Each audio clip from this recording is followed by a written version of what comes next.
Good afternoon, ma'am. Good afternoon.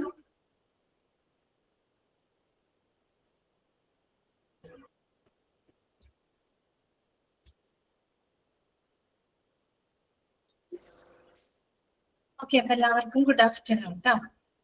അപ്പൊ നമുക്ക് ഇന്നത്തെ ക്ലാസ് സ്റ്റാർട്ട് ചെയ്യാം. ഓക്കെ, ആദ്യം ഗുഡ് ആഫ്റ്റർനൂൺ. ഊണൊക്കെ കഴിച്ച എല്ലാവരും? ഇതൊക്കെ കഴിഞ്ഞോ? കഴിഞ്ഞല്ലേ?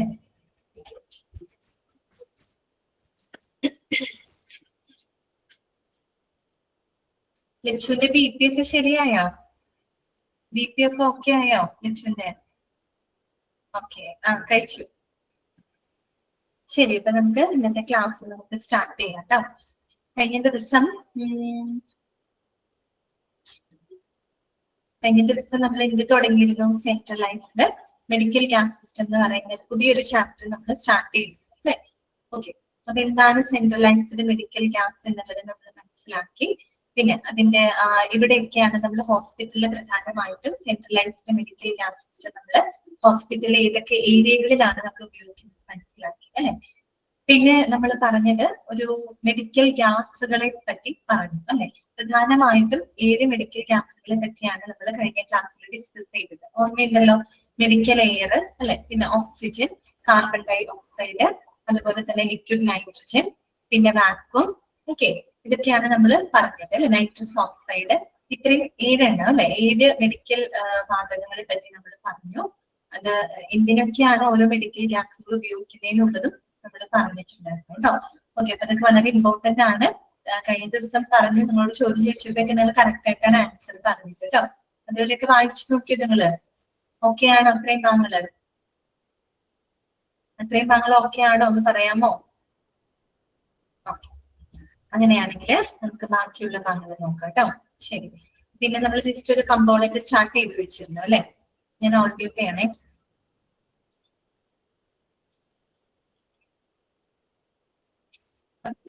ജസ്റ്റ് ഒന്ന് തുടങ്ങി വെച്ചിട്ടുണ്ടായിരുന്നു അല്ലെ? ഇനി നമ്മൾ പഠിക്കാൻ പോകുന്നത് സെൻട്രലൈസ്ഡ് മെഡിക്കൽ ഗ്യാസ് സിസ്റ്റത്തിന്റെ കമ്പോണന്റുകളെ പറ്റിയാണ് പഠിക്കുന്നത് കേട്ടോ. ജസ്റ്റ് നമ്മൾ കഴിഞ്ഞ ദിവസം ഒന്ന് പറഞ്ഞു വെച്ചിട്ടുണ്ടായിരുന്നു. ഒന്നും കൂടെ നിങ്ങളൊന്ന് ഓർമ്മിപ്പിക്കുകയാണ്. ഏതൊക്കെയാണ് പ്രധാനമായിട്ട് വരുന്ന കമ്പോണന്റുകൾ? 6 കമ്പോണന്റുകളാണ് നമുക്ക് അതിനകത്ത് വരുന്നത് കേട്ടോ. ഫസ്റ്റ് വൺ വരുന്നത് സോഴ്സ് ആണ് അല്ലെ? ഒന്നാമത്തെ എന്താണ്? സോഴ്സ് ആണ് അല്ലെ? സോഴ്സ് ആണ്. രണ്ടാമത്തേത് നമ്മൾ പറഞ്ഞിട്ടാണ് പൈപ്പിംഗ് നെറ്റ്വർക്കുകളാണ് അല്ലെ? ഓക്കെ, ആ ചിത്രമൊക്കെ നമ്മൾ കണ്ടിരുന്നു. ചിത്രം കാണുന്നുണ്ടോ? ഓക്കെ, ഇതാണ് നമ്മുടെ, ഇതൊന്ന് മനസ്സിൽ വെച്ച് നിങ്ങൾ പറഞ്ഞാൽ മതി കേട്ടോ. അപ്പൊ ഒന്നാമത്തെ എന്താണ്? സോഴ്സസ് ആണ് അല്ലെ? അതായത് സോഴ്സുകൾ ഉണ്ടായിരിക്കും. പിന്നെ അടുത്തത് എന്താണ്?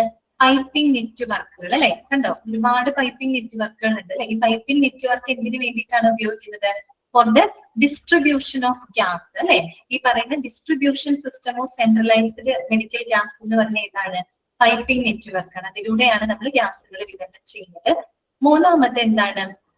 വാൽവുകളാണ് അല്ലെ? ഇതാണ് വാൽവുകൾ. എന്തിനാണ് നമ്മൾ വാൽവുകൾ ഉപയോഗിക്കുന്നത്? To control the flow of gas അല്ലെ? ഗ്യാസിന്റെ ഫ്ലോ കൺട്രോൾ ചെയ്യാനായിട്ട്. ടു കൺട്രോൾ ദ മെത്തേഡ് എന്ന് പറഞ്ഞാൽ എന്താണ്? എന്തെങ്കിലും ഡൗട്ട് ഉണ്ടോ ആർക്കെങ്കിലും? എന്തെങ്കിലും ഡൗട്ട് ഉണ്ടോ? ക്ലാസ് ശ്രദ്ധിക്കണം കേട്ടോ. ഓക്കെ, അപ്പൊ നെക്സ്റ്റ് വരിക വാൽവ്സ് കേട്ടോ. വാൽവ്സ് എന്തിനു വേണ്ടിയിട്ടാണ്? Control the flow of gas അല്ലെ? ഗ്യാസിന്റെ ഫ്ലോ കൺട്രോൾ ചെയ്യുന്നതിന് വേണ്ടിയിട്ടാണ് നമ്മൾ എന്ത് ഉപയോഗിക്കുന്നത്? വാൽവുകൾ ഉപയോഗിക്കുന്നത് കേട്ടോ. പിന്നെ വരുന്നത് എന്താണ്? വാർണിംഗ് ആൻഡ് അലാം സിസ്റ്റംസ് അല്ലെ? മുന്നറിയിപ്പ് സംവിധാനങ്ങളും അലാം സംവിധാനങ്ങളൊക്കെ ഉണ്ട്. പിന്നെ വരുന്നത് ഔട്ട്ലെറ്റ്സ് ആൻഡ് ഇൻലെറ്റ്സ് ആണ് കേട്ടോ. ഔട്ട്ലെറ്റുകളും ഇൻലെറ്റിനും എന്തിനു വേണ്ടിയിട്ടാണ് നമ്മൾ ഉപയോഗിക്കുന്നത്? ടു സപ്ലൈ ദ ഗ്യാസസ് അല്ലെ? ഗ്യാസസ് സപ്ലൈ ചെയ്യുന്നതിന് വേണ്ടിയിട്ടാണ് നമ്മൾ ഔട്ട്ലെറ്റുകളും ഇൻലെറ്റുകളും ഉപയോഗപ്പെടുത്തുന്നത്. 6ാമത്തെ കമ്പോണന്റ് എന്ന് പറയുന്നത് സെക്കൻഡറി എക്യുപ്മെന്റ് ആണ് കേട്ടോ.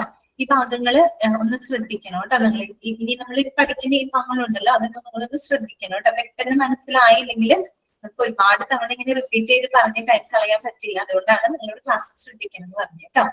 ഓക്കെ, അപ്പൊ സെക്കൻഡറി എക്യുപ്മെന്റ് എന്ന് പറഞ്ഞാൽ വേറൊന്നുമല്ല ഉദ്ദേശിക്കുന്നത്. നമ്മൾ ഈ മെഡിക്കൽ ഗ്യാസ് ഉപയോഗപ്പെടുത്തുന്ന ഡിവൈസസ് ഉണ്ടല്ലോ. ഓക്കെ, മെഡിക്കൽ ഗ്യാസുകൾ നമ്മൾ കൺസ്യൂം ചെയ്യുന്ന ഡിവൈസസ് ഉണ്ടല്ലോ, എക്യുപ്മെന്റ്സ്, അതിനെയാണ് സെക്കൻഡറി എക്യുപ്മെന്റ് എന്ന് പറയുന്നത് കേട്ടോ. അപ്പൊ ഇത് പഠിക്കുമ്പോൾ നിങ്ങൾക്ക് തന്നെ മനസ്സിൽ നിന്ന് ആലോചിച്ച് നിങ്ങൾക്ക് പറയാൻ പറ്റും. ഏതൊക്കെ കമ്പോണന്റ് എന്ന് ആലോചിച്ച് നോക്കി. ഏതൊക്കെയാ? ഒന്ന് സോഴ്സ് അല്ലെ, മെഡിക്കൽ ഗ്യാസ് സപ്ലൈ ചെയ്യാനായിട്ടൊരു സോഴ്സ് വേണം. അതിപ്പോ ഒരു ടാങ്ക് ആവാം, അല്ലെങ്കിൽ ഒരു ജനറേറ്റർ ആയിരിക്കാം, മറ്റവർ മേ ബി എന്തെങ്കിലും ആവട്ടെ, പക്ഷെ ഒരു സോഴ്സ് ആണ് കേട്ടോ. അപ്പൊ അത് സോഴ്സ് ഒന്ന്. രണ്ടാമത്തേത് നമുക്കറിയാം, ഇത് നമ്മൾ വിതരണം ചെയ്യുന്നത് എന്തിലൂടെയാണ്? പൈപ്പിംഗ് നെറ്റ്വർക്കുകളിലൂടെയാണ്. അപ്പൊ അത് അടുത്ത കമ്പോണന്റ് ആണ് കേട്ടോ, പൈപ്പിംഗ് നെറ്റ്വർക്ക്. ദെൻ മൂന്നാമത് നിങ്ങൾ ആലോചിക്കാം, പൈപ്പിംഗ് നെറ്റ്വർക്കിലൂടെ മെഡിക്കൽ ഗ്യാസ് പോകണമെങ്കിൽ നമുക്ക് അതിന്റെ ഫ്ലോയിനെ കൺട്രോൾ ചെയ്യണം അല്ലെ. കൺട്രോൾ ചെയ്യുന്ന ഏത് കമ്പോണന്റ് ആണ്? വാൽവുകളാണ് ഉപയോഗിക്കുന്നത് അല്ലെ. ഓക്കെ, വാൽവുകളാണ് ഉപയോഗിക്കുന്നത്. പിന്നെ നമ്മൾ പൊതുവെ മെഡിക്കൽ ഗ്യാസുകൾ ഇങ്ങനെ പൈപ്പ് ലൈനിലൂടെ വിതരണം ചെയ്യുമ്പോൾ കൃത്യമായിട്ട് നമുക്ക് അതിന്റെ എന്തെങ്കിലും വാരിയേഷൻസ് എന്തെങ്കിലും ഉണ്ടാവുന്നുണ്ടെങ്കിൽ അറിയണം അല്ലെ. അതിന് വേണ്ടിയിട്ട് വാർണിംഗ് ആൻഡ് അലാം സിസ്റ്റംസുകൾ ഉണ്ടായിരിക്കും. പിന്നെന്താണ്? ഗ്യാസ് സപ്ലൈ ചെയ്യുന്നതിന് വേണ്ടിയിട്ട് ഔട്ട്ലെറ്റുകളും ഇൻലെറ്റുകളും ഉണ്ടായിരിക്കും. ഈ മെഡിക്കൽ ഗ്യാസ് ഉപയോഗപ്പെടുത്തുന്ന ഡിവൈസസുകളെയാണ് നമ്മൾ സെക്കൻഡറി എക്യുപ്മെന്റ് എന്ന് പറയുന്നത്. കിട്ടിയോ നിങ്ങൾക്ക് 6 കമ്പോണന്റ്? ഈ ഒരു പിക്ചർ നിങ്ങളുടെ മനസ്സിലുണ്ടായാൽ മതി കേട്ടോ. ഈ ഒരു പിക്ചർ നിങ്ങൾ മനസ്സിലോർത്താൽ മതി. ഓക്കെ, അങ്ങനെയാണെങ്കിൽ നമുക്ക് ഇനി ഓരോ കമ്പോണന്റുകളും എന്താണെന്ന് നോക്കാം. എളുപ്പമാണ്. ഫസ്റ്റ് വൺ വരുന്നത് ശ്രദ്ധിച്ചിരുന്നാൽ മതി, സോഴ്സസ് ആണ് കേട്ടോ. സോഴ്സസ് എന്ന് പറഞ്ഞാൽ എന്താണ്? ഉറവിടമാണ് അല്ലെ. എന്ന് പറഞ്ഞാൽ നമ്മൾ മെഡിക്കൽ ഗ്യാസുകൾ സ്റ്റോർ ചെയ്ത് വെക്കുന്ന ഒരു ടാങ്ക് ആവാം, അല്ലെങ്കിൽ റിസർവോയറുകൾ അല്ലെ. അത്തരം മെഡിക്കൽ ഗ്യാസുകളുടെ ശേഖരങ്ങളെയാണ് നമ്മൾ എന്ത് പറയുന്നത്? സോഴ്സസ് എന്നതുകൊണ്ട് ഉദ്ദേശിക്കുന്നത്. ഇവിടെ വായിക്കാം, sources are the reserves that generate the flow of medical gases through the piping networks like manifold systems. അതായത് മാനിഫോൾഡ് സിസ്റ്റംസ് പോലുള്ള പൈപ്പിംഗ് നെറ്റ്വർക്കുകൾ വഴിയായിട്ട് മെഡിക്കൽ ഗ്യാസുകൾ ഒഴുക്കി വിടുന്നതിന് വേണ്ടിയിട്ട് നമ്മൾ ഉപയോഗിക്കുന്ന ശേഖരങ്ങൾ അല്ലെ, റിസർവോയറുകൾ അല്ലെ. സ്റ്റോർ ചെയ്ത് വെക്കുന്ന ആ ഒരു ടാങ്ക് ആവാം, അല്ലെങ്കിൽ ഈ പറയുന്ന മെഡിക്കൽ ഗ്യാസ് ജനറേറ്റേഴ്സ് ആവാം. എവിടെ നിന്നാണോ മെഡിക്കൽ ഗ്യാസ് എവിടെയാണോ നമ്മൾ സ്റ്റോർ ചെയ്ത് വെക്കുന്നത്, ഓക്കെ, എവിടെ നിന്നാണോ നമ്മൾ ജനറേറ്റ് ചെയ്യുന്നത്, അതാണ് എന്ത്? സോഴ്സ് എന്ന് പറയുന്നത്. ക്ലിയർ ആയോ? അപ്പൊ മാനിഫോൾഡ് സിസ്റ്റംസ് പോലെയുള്ള എന്താണ് പൈപ്പിംഗ് നെറ്റ്വർക്കുകളിലൂടെ ഗ്യാസ് നമ്മൾ കടത്തിവിടുന്നതിന് നമ്മൾ ഉപയോഗിക്കുന്ന, അങ്ങനെയൊന്നും അത്രയും ഡീറ്റെയിൽ ആയിട്ട് പറയണ്ട, ഗ്യാസ് സ്റ്റോർ ചെയ്ത് വെക്കുന്ന സ്ഥലം, അതാണ് എന്ത്? സോഴ്സ് എന്ന് പറയുന്നത് കേട്ടോ. ഓക്കെ, ചിത്രം നോക്കിയേ നിങ്ങള്, കണ്ടോ? കണ്ടോ? ഇവിടെ ഒരു സോഴ്സ് കൊടുത്ത് ഇതൊരു ഒരു ടാങ്കി കൊടുത്തിട്ടുള്ളൂ, ഒരുപാട് ഉണ്ടാവും കേട്ടോ. അതുപോലെ ജസ്റ്റ് നിങ്ങൾക്കൊരു ഐഡിയക്ക് വേണ്ടി മാത്രം അവിടെ കൊടുത്തേക്കുന്നതാണ്. ഇതാണ് നമ്മുടെ സോഴ്സ് അല്ലെ. അപ്പൊ ഓരോ മെഡിക്കൽ ഗ്യാസിനും ഓരോരോ സോഴ്സുകൾ ഉണ്ടെങ്കിൽ പല വലിപ്പത്തിലും പല റേഞ്ചിലും കേട്ട സോഴ്സുകൾ. ഇതൊരു ടാങ്ക് രൂപത്തിലാണ്, ഒരു സിലിണ്ടർ രൂപത്തിലാണ് ഇരിക്കുന്നത്. ചിലത് ഒരു ജനറേറ്റേഴ്സ് ആയിട്ടായിരിക്കാം. ഓക്കെ, ഇനി ഓർക്കാം, ഇതേ സോഴ്സിന്റെ തന്നെ ഭാഗമായിട്ട് വരുന്ന ആളാണ് മാനിഫോൾഡ് സിസ്റ്റംസ് എന്ന് പറയുന്നത്. നമ്മൾ മാനിഫോൾഡ് സിസ്റ്റം പോലെയുള്ള അത് പറഞ്ഞില്ലേ. എന്താണ് മാനിഫോൾഡ് സിസ്റ്റം? നോക്കി, ഈ പിക്ചറിൽ നമ്മൾ ഈ സോഴ്സ് കണ്ടോ? ഈ സോഴ്സിനോട് ചേർന്ന് കാണുന്ന ഈ ഒരു ഭാഗത്തിനെയാണ് നമ്മൾ മാനിഫോൾഡ് സിസ്റ്റം എന്ന് പറയുന്നത്. ഇതാണ് മെയിൻ വർക്ക് ഏരിയ എന്ന് പറയുന്ന ഭാഗം ഇതാണ്. അപ്പൊ ശരിക്കും നമ്മൾ പറഞ്ഞ അത് സെപ്പറേറ്റ് ആയിട്ട് പറയുന്നില്ല, it is A part of swords. സോഴ്സിന്റെ തന്നെ ഭാഗമാണ് കേട്ടോ. കണ്ടോ? സോഴ്സുമായിട്ട് കണക്റ്റഡ് ആയിട്ടുള്ള ഈ ഒരു ഭാഗത്തിനെയാണ് നമ്മൾ മാനിഫോൾഡ് സിസ്റ്റം എന്ന് പറയുന്നത്. എന്താണ് മാനിഫോൾഡ് സിസ്റ്റം എന്ന് പറഞ്ഞാല്? അതായത് പ്രത്യേകം സജ്ജീകരിച്ച് നമ്മളിങ്ങനെ വാതക സിലിണ്ടറുകൾ അറേഞ്ച് ചെയ്ത് വെച്ചിരിക്കുന്ന ആ ഒരു സ്ഥലം. ശരിയല്ലേ? ഈ ചിത്രം കാണുമ്പോൾ നിങ്ങൾക്ക് മനസ്സിലാവും അല്ലെ. നമ്മൾ പ്രത്യേകം സജ്ജീകരിച്ച് വാതകങ്ങള് വിവിധ സിലിണ്ടറുകളിലായിട്ട് നമ്മൾ അറേഞ്ച് ചെയ്ത് വെക്കുന്ന ഈ ഒരു സ്ഥലത്തിന്, it's A part of swords തന്നെയാണ് കേട്ടോ. ഈ ഒരു സ്ഥലത്തിനെയാണ് നമ്മൾ എന്ത് പറയുന്നത്? മാനിഫോൾഡ് സിസ്റ്റം എന്ന് പറയുന്നത്. ഓക്കെ, ഇവിടെ എങ്ങനെയാണ്? വിവിധ തരത്തിലുള്ള ഗ്യാസ് സിലിണ്ടറുകള്, അതുപോലെ തന്നെ നമ്മുടെ പൈപ്പിംഗ് നെറ്റ്വർക്കിൽ ഇവിടുന്ന് സ്റ്റാർട്ട് ചെയ്യുന്നുണ്ട് അല്ലെ. ഈ പൈപ്പിംഗ് നെറ്റ്വർക്കുകൾ കൺട്രോൾ ചെയ്യാനുള്ള കൺട്രോൾ പാനലുകൾ കണ്ടോ? അത് നമുക്ക് വലുതാക്കി കാണിക്കാൻ പറ്റില്ല, എങ്കിലും നിങ്ങൾക്ക് ജസ്റ്റ് ഒന്ന് നോക്കട്ടെ. ഇവിടെ കണ്ടോ? ഇവിടെ കൺട്രോൾ പാനൽ ഉണ്ട് കേട്ടോ. കൺട്രോൾ പാനൽ ഉണ്ട്. അതുപോലെ തന്നെ കൃത്യമായിട്ടുള്ള പ്രഷർ റെഗുലേറ്റ് ചെയ്ത് വിടാനായിട്ട് പ്രഷർ റെഗുലേറ്ററുകള്, പിന്നെ ഈ പറയുന്ന വാർണിംഗ് ആൻഡ് അലാം സിസ്റ്റംസ്, ഇങ്ങനെയുള്ള സംവിധാനങ്ങളൊക്കെ ഉള്ള ഈ ഒരു സ്ഥലത്തിനെയാണ് നമ്മൾ മാനിഫോൾഡ് സിസ്റ്റം എന്ന് പറയുന്നത്. ക്ലിയർ ആയോ? എന്താണ് മാനിഫോൾഡ് സിസ്റ്റം എന്ന് പറഞ്ഞാല്? പ്രത്യേകം സജ്ജീകരിച്ച് വാതക സിലിണ്ടറുകളൊക്കെ അറേഞ്ച് ചെയ്ത് വെക്കുന്ന ഈ ഒരു സ്ഥലത്തിനെയാണ് നമ്മൾ മാനിഫോൾഡ് സിസ്റ്റം എന്ന് പറയുന്നത് അല്ലെ. ഇവിടെ വിവിധ ഗ്യാസ് സിലിണ്ടറുകള്, അതുപോലെ തന്നെ പൈപ്പിംഗ് നെറ്റ്വർക്കുകളെ കൺട്രോൾ ചെയ്യാനുള്ള കൺട്രോൾ പാനൽ. ഇവിടെയൊക്കെ ഒരു ചെറിയൊരു ഇതിൽ കാണുന്ന കൺട്രോൾ പാനലാണ്. ഈ കൺട്രോൾ പാനലിനകത്ത് പ്രഷർ റെഗുലേറ്ററുകൾ ഉണ്ട്, അലാം സംവിധാനങ്ങളുണ്ട്, വാർണിംഗ് സിസ്റ്റംസ് എല്ലാം ഉണ്ട് ഇതിനകത്ത് കേട്ടോ. ഇതെല്ലാം അടങ്ങിയിരിക്കുന്ന ഈ ഒരു സ്ഥലത്തിനെയാണ് നമ്മൾ മാനിഫോൾഡ് സിസ്റ്റം എന്ന് പറയുന്നത്. ഓക്കെ ആണോ? ഈ പിക്ചർ നിങ്ങൾ മനസ്സിലേക്ക് ഒന്ന് എടുത്താൽ മതി കേട്ടോ. ഓക്കെ, അപ്പൊ ഇനി നമുക്ക് വായിക്കാം എന്താണ് മാനിഫോൾഡ് സിസ്റ്റംസ് എന്ന് കേട്ടോ. ഇവിടെ കൊടുത്തേക്കുന്നത് എന്താ നോക്കാം. It contains high pressure cylinders on 2 banks. എന്താണ് പറയുന്നത്? It contains high pressure cylinders on 2 banks. One is a backup to the other. ഈ ചിത്രം നോക്കി നിങ്ങൾ കണ്ടോ, ഇതാണല്ലോ നമ്മുടെ മാനിഫോൾഡ് സിസ്റ്റം. ഇവിടെ രണ്ട് ബാങ്കുകളിലായിട്ട്, രണ്ട് ബാങ്ക് എന്ന് ഇവിടെ ഉദ്ദേശിക്കുന്നത് രണ്ട് സിസ്റ്റം എന്നുള്ള അർത്ഥത്തിൽ കണ്ടോ. ഇതൊരു ബാങ്കാണ്, ഇതൊരു ബാങ്കാണ്. അങ്ങനെ നോക്കൂ, രണ്ട് ബാങ്കുകളിലായിട്ടാണ് സിലിണ്ടറുകൾ ഇവിടെ നമ്മൾ അറേഞ്ച് ചെയ്തിരിക്കുന്നത്. ശരിയല്ലേ? നോക്കൂ, ഇതൊരു ബാങ്കാണ്. ഓക്കെ, ഇതൊരു ബാങ്ക് മീൻസ് ഇവിടെ ഒരു സിസ്റ്റം എന്നുള്ള രീതിയിൽ എടുത്താൽ മതി കേട്ടോ. ഇതൊരു ബാങ്കാണ്, ഇത് അനദർ ബാങ്കാണ്. ഓക്കെ, ഇവിടെ ശരിക്കും പറഞ്ഞു കഴിഞ്ഞാൽ ഹൈ പ്രഷർ ഉള്ള സിലിണ്ടറുകൾ, രണ്ട് ബാങ്കുകളിലായിട്ട് ഹൈ പ്രഷർ ഉള്ള സിലിണ്ടറുകളാണ് ഇവിടെ സജ്ജീകരിച്ചിരിക്കുന്നത്. ഒരെണ്ണം എന്ന് പറയുന്നത് മറ്റേതിന്റെ ബാക്കപ്പ് ആയിട്ടാണ് നമ്മൾ ഉപയോഗിക്കുന്നത്. എന്താണ് അവിടെ ഉദ്ദേശിക്കുന്നത്? അതായത് ഒരു സമയം, ശ്രദ്ധിച്ചേക്കാം, ഒരു സമയം നമ്മൾ ഒരു ബാങ്ക്, അതായത് ഒരു സിസ്റ്റത്തിൽ നിന്നുള്ള മെഡിക്കൽ ഗ്യാസ് മാത്രമേ നമ്മൾ പൈപ്പ് ലൈനിലൂടെ കടത്തിവിടൂ. ക്ലിയർ ആയോ പറഞ്ഞത്? അതായത് ഒരു സമയത്ത് നമ്മൾ ഒരു ബാങ്ക് എന്ന് വെച്ചാൽ ഒരു സിസ്റ്റം തന്നെ എടുത്താൽ മതി കേട്ടോ. അതെ, ഇതൊരു ബാങ്കാണ്, ഇത് രണ്ടാമത്തെ ബാങ്കാണ്. ഓക്കെ, ഈ ഒരു ബാങ്കിൽ നിന്നുള്ള മെഡിക്കൽ ഗ്യാസ് ആണ് നമ്മൾ ഒരു സമയം മെഡിക്കൽ പൈപ്പ് ലൈൻ സിസ്റ്റത്തിലൂടെ നമ്മൾ കടത്തിവിടുന്നത്. മറ്റേത് എന്താണ്? ഒന്നിന് ബാക്കപ്പ് ആയിട്ടാണ് നമ്മൾ ഉപയോഗിക്കുന്നത്. കാര്യം എന്താണ്? ഇപ്പൊ നമ്മൾ ആദ്യത്തെ ഒരു സിസ്റ്റത്തിലൂടെ മെഡിക്കൽ ഗ്യാസ് പൈപ്പ് ലൈനിലൂടെ കടത്തിവിടുമ്പോൾ എന്തെങ്കിലും നല്ല ബുദ്ധിമുട്ടുകൾ വരികയാണ്, അവിടെ എന്തെങ്കിലും കേടുപാടുകൾ സംഭവിക്കുകയാണ്. അപ്പൊ അങ്ങനെയൊക്കെ വന്നു കഴിഞ്ഞാൽ നമുക്ക് എന്ത് ചെയ്യാൻ പറ്റില്ല, ആ ഒരു പ്രൊസീജിയർ നമുക്ക് അവിടെ സ്റ്റോപ്പ് ചെയ്യാനായിട്ട് പറ്റില്ല. അങ്ങനെയുള്ള സിറ്റുവേഷനിൽ നമ്മൾ ഒരു കരുതലിന് വേണ്ടി പ്രിക്കോഷൻ എന്നുള്ള രീതിയിലാണ് മറ്റൊരു ബാങ്ക് നമ്മൾ ബാക്കപ്പ് ആയിട്ട് അവിടെ ഉപയോഗിക്കുന്നത്. ഇൻ കേസ് ഈ ഒരു ബാങ്കിൽ എന്തെങ്കിലും തകരാറുകൾ സംഭവിച്ചു കഴിഞ്ഞാൽ നമുക്ക് മെഡിക്കൽ ഗ്യാസ് വിതരണം അവിടെ സ്റ്റോപ്പ് ചെയ്യേണ്ടി വരും. അങ്ങനെ ചെയ്തു കഴിഞ്ഞാൽ ഭയങ്കര ബുദ്ധിമുട്ടാണ്. അതിന് പകരമായിട്ട് ഒരു ബാക്കപ്പ് എന്നുള്ള രീതിയിലാണ് രണ്ടാമത്തെ ബാങ്ക് നമ്മളൊക്കെ കണക്കാക്കുന്നത്. ക്ലിയർ ആയോ? ഇതാണ് അവിടെ പറഞ്ഞിട്ടോ. അതായത് it contains high pressure cylinders on 2 banks. One is a backup to the other കേട്ടോ. ഒരെണ്ണം മറ്റൊന്നിന്റെ ബാക്കപ്പ് ആയിട്ടാണ് ഉപയോഗിക്കുന്നത്. ബിസൈഡ്സ്, ഇതിന് പുറമെ എന്താണ് നമ്മൾ നേരത്തെ പറഞ്ഞ കാര്യങ്ങളാണ്. Control panel is installed for primary and secondary regulator.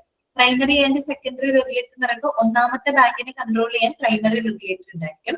രണ്ടാമത്തെ ബാങ്കിലുള്ള സിലിണ്ടറുകളെ കൺട്രോൾ ചെയ്യാനായിട്ട് സെക്കൻഡറി റെഗുലേറ്റേഴ്സ് ഉണ്ടായിരിക്കും. അങ്ങനെ ഈ പറയുന്ന പ്രൈമറി ആൻഡ് സെക്കൻഡറി റെഗുലേറ്റേഴ്സുകളെ അടങ്ങിയിട്ടുള്ള കൺട്രോൾ പാനലും അവിടെ ഉണ്ട് അല്ലെ. ഇവിടെ ഒരു കൺട്രോൾ പാനൽ ഉണ്ട് കേട്ടോ. കണ്ടോ, ഇവിടെ ഒരു കൺട്രോൾ പാനൽ ഉണ്ട്. ഇതിനകത്ത് പ്രൈമറി റെഗുലേറ്റേഴ്സും ഉണ്ട്, സെക്കൻഡറി റെഗുലേറ്റേഴ്സും ഉണ്ട് കേട്ടോ. Okay, pressure regulators and warning lamps. അതിന് പുറമെ പ്രഷർ റെഗുലേറ്റ് ചെയ്യാനുണ്ട്. നമ്മളൊരു കൺസിസ്റ്റന്റ് പ്രഷർ മെയിൻറ്റെയിൻ ചെയ്തുകൊണ്ടാണ് നമ്മൾ പൈപ്പ് ലൈൻ സിസ്റ്റത്തിലൂടെ ഗ്യാസിനെ കടത്തിവിടുന്നത്.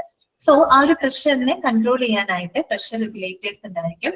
ഒപ്പം വാർണിംഗ് ലാംപ്സുകൾ ഉണ്ടായിരിക്കും കേട്ടോ. അതായത് മുന്നറിയിപ്പ് സംവിധാനങ്ങളും എവിടെ ഉണ്ടായിരിക്കും? മാനിഫോൾഡ് സിസ്റ്റത്തിനകത്ത് ഉണ്ടായിരിക്കും. ക്ലിയർ ആണോ പറഞ്ഞത്?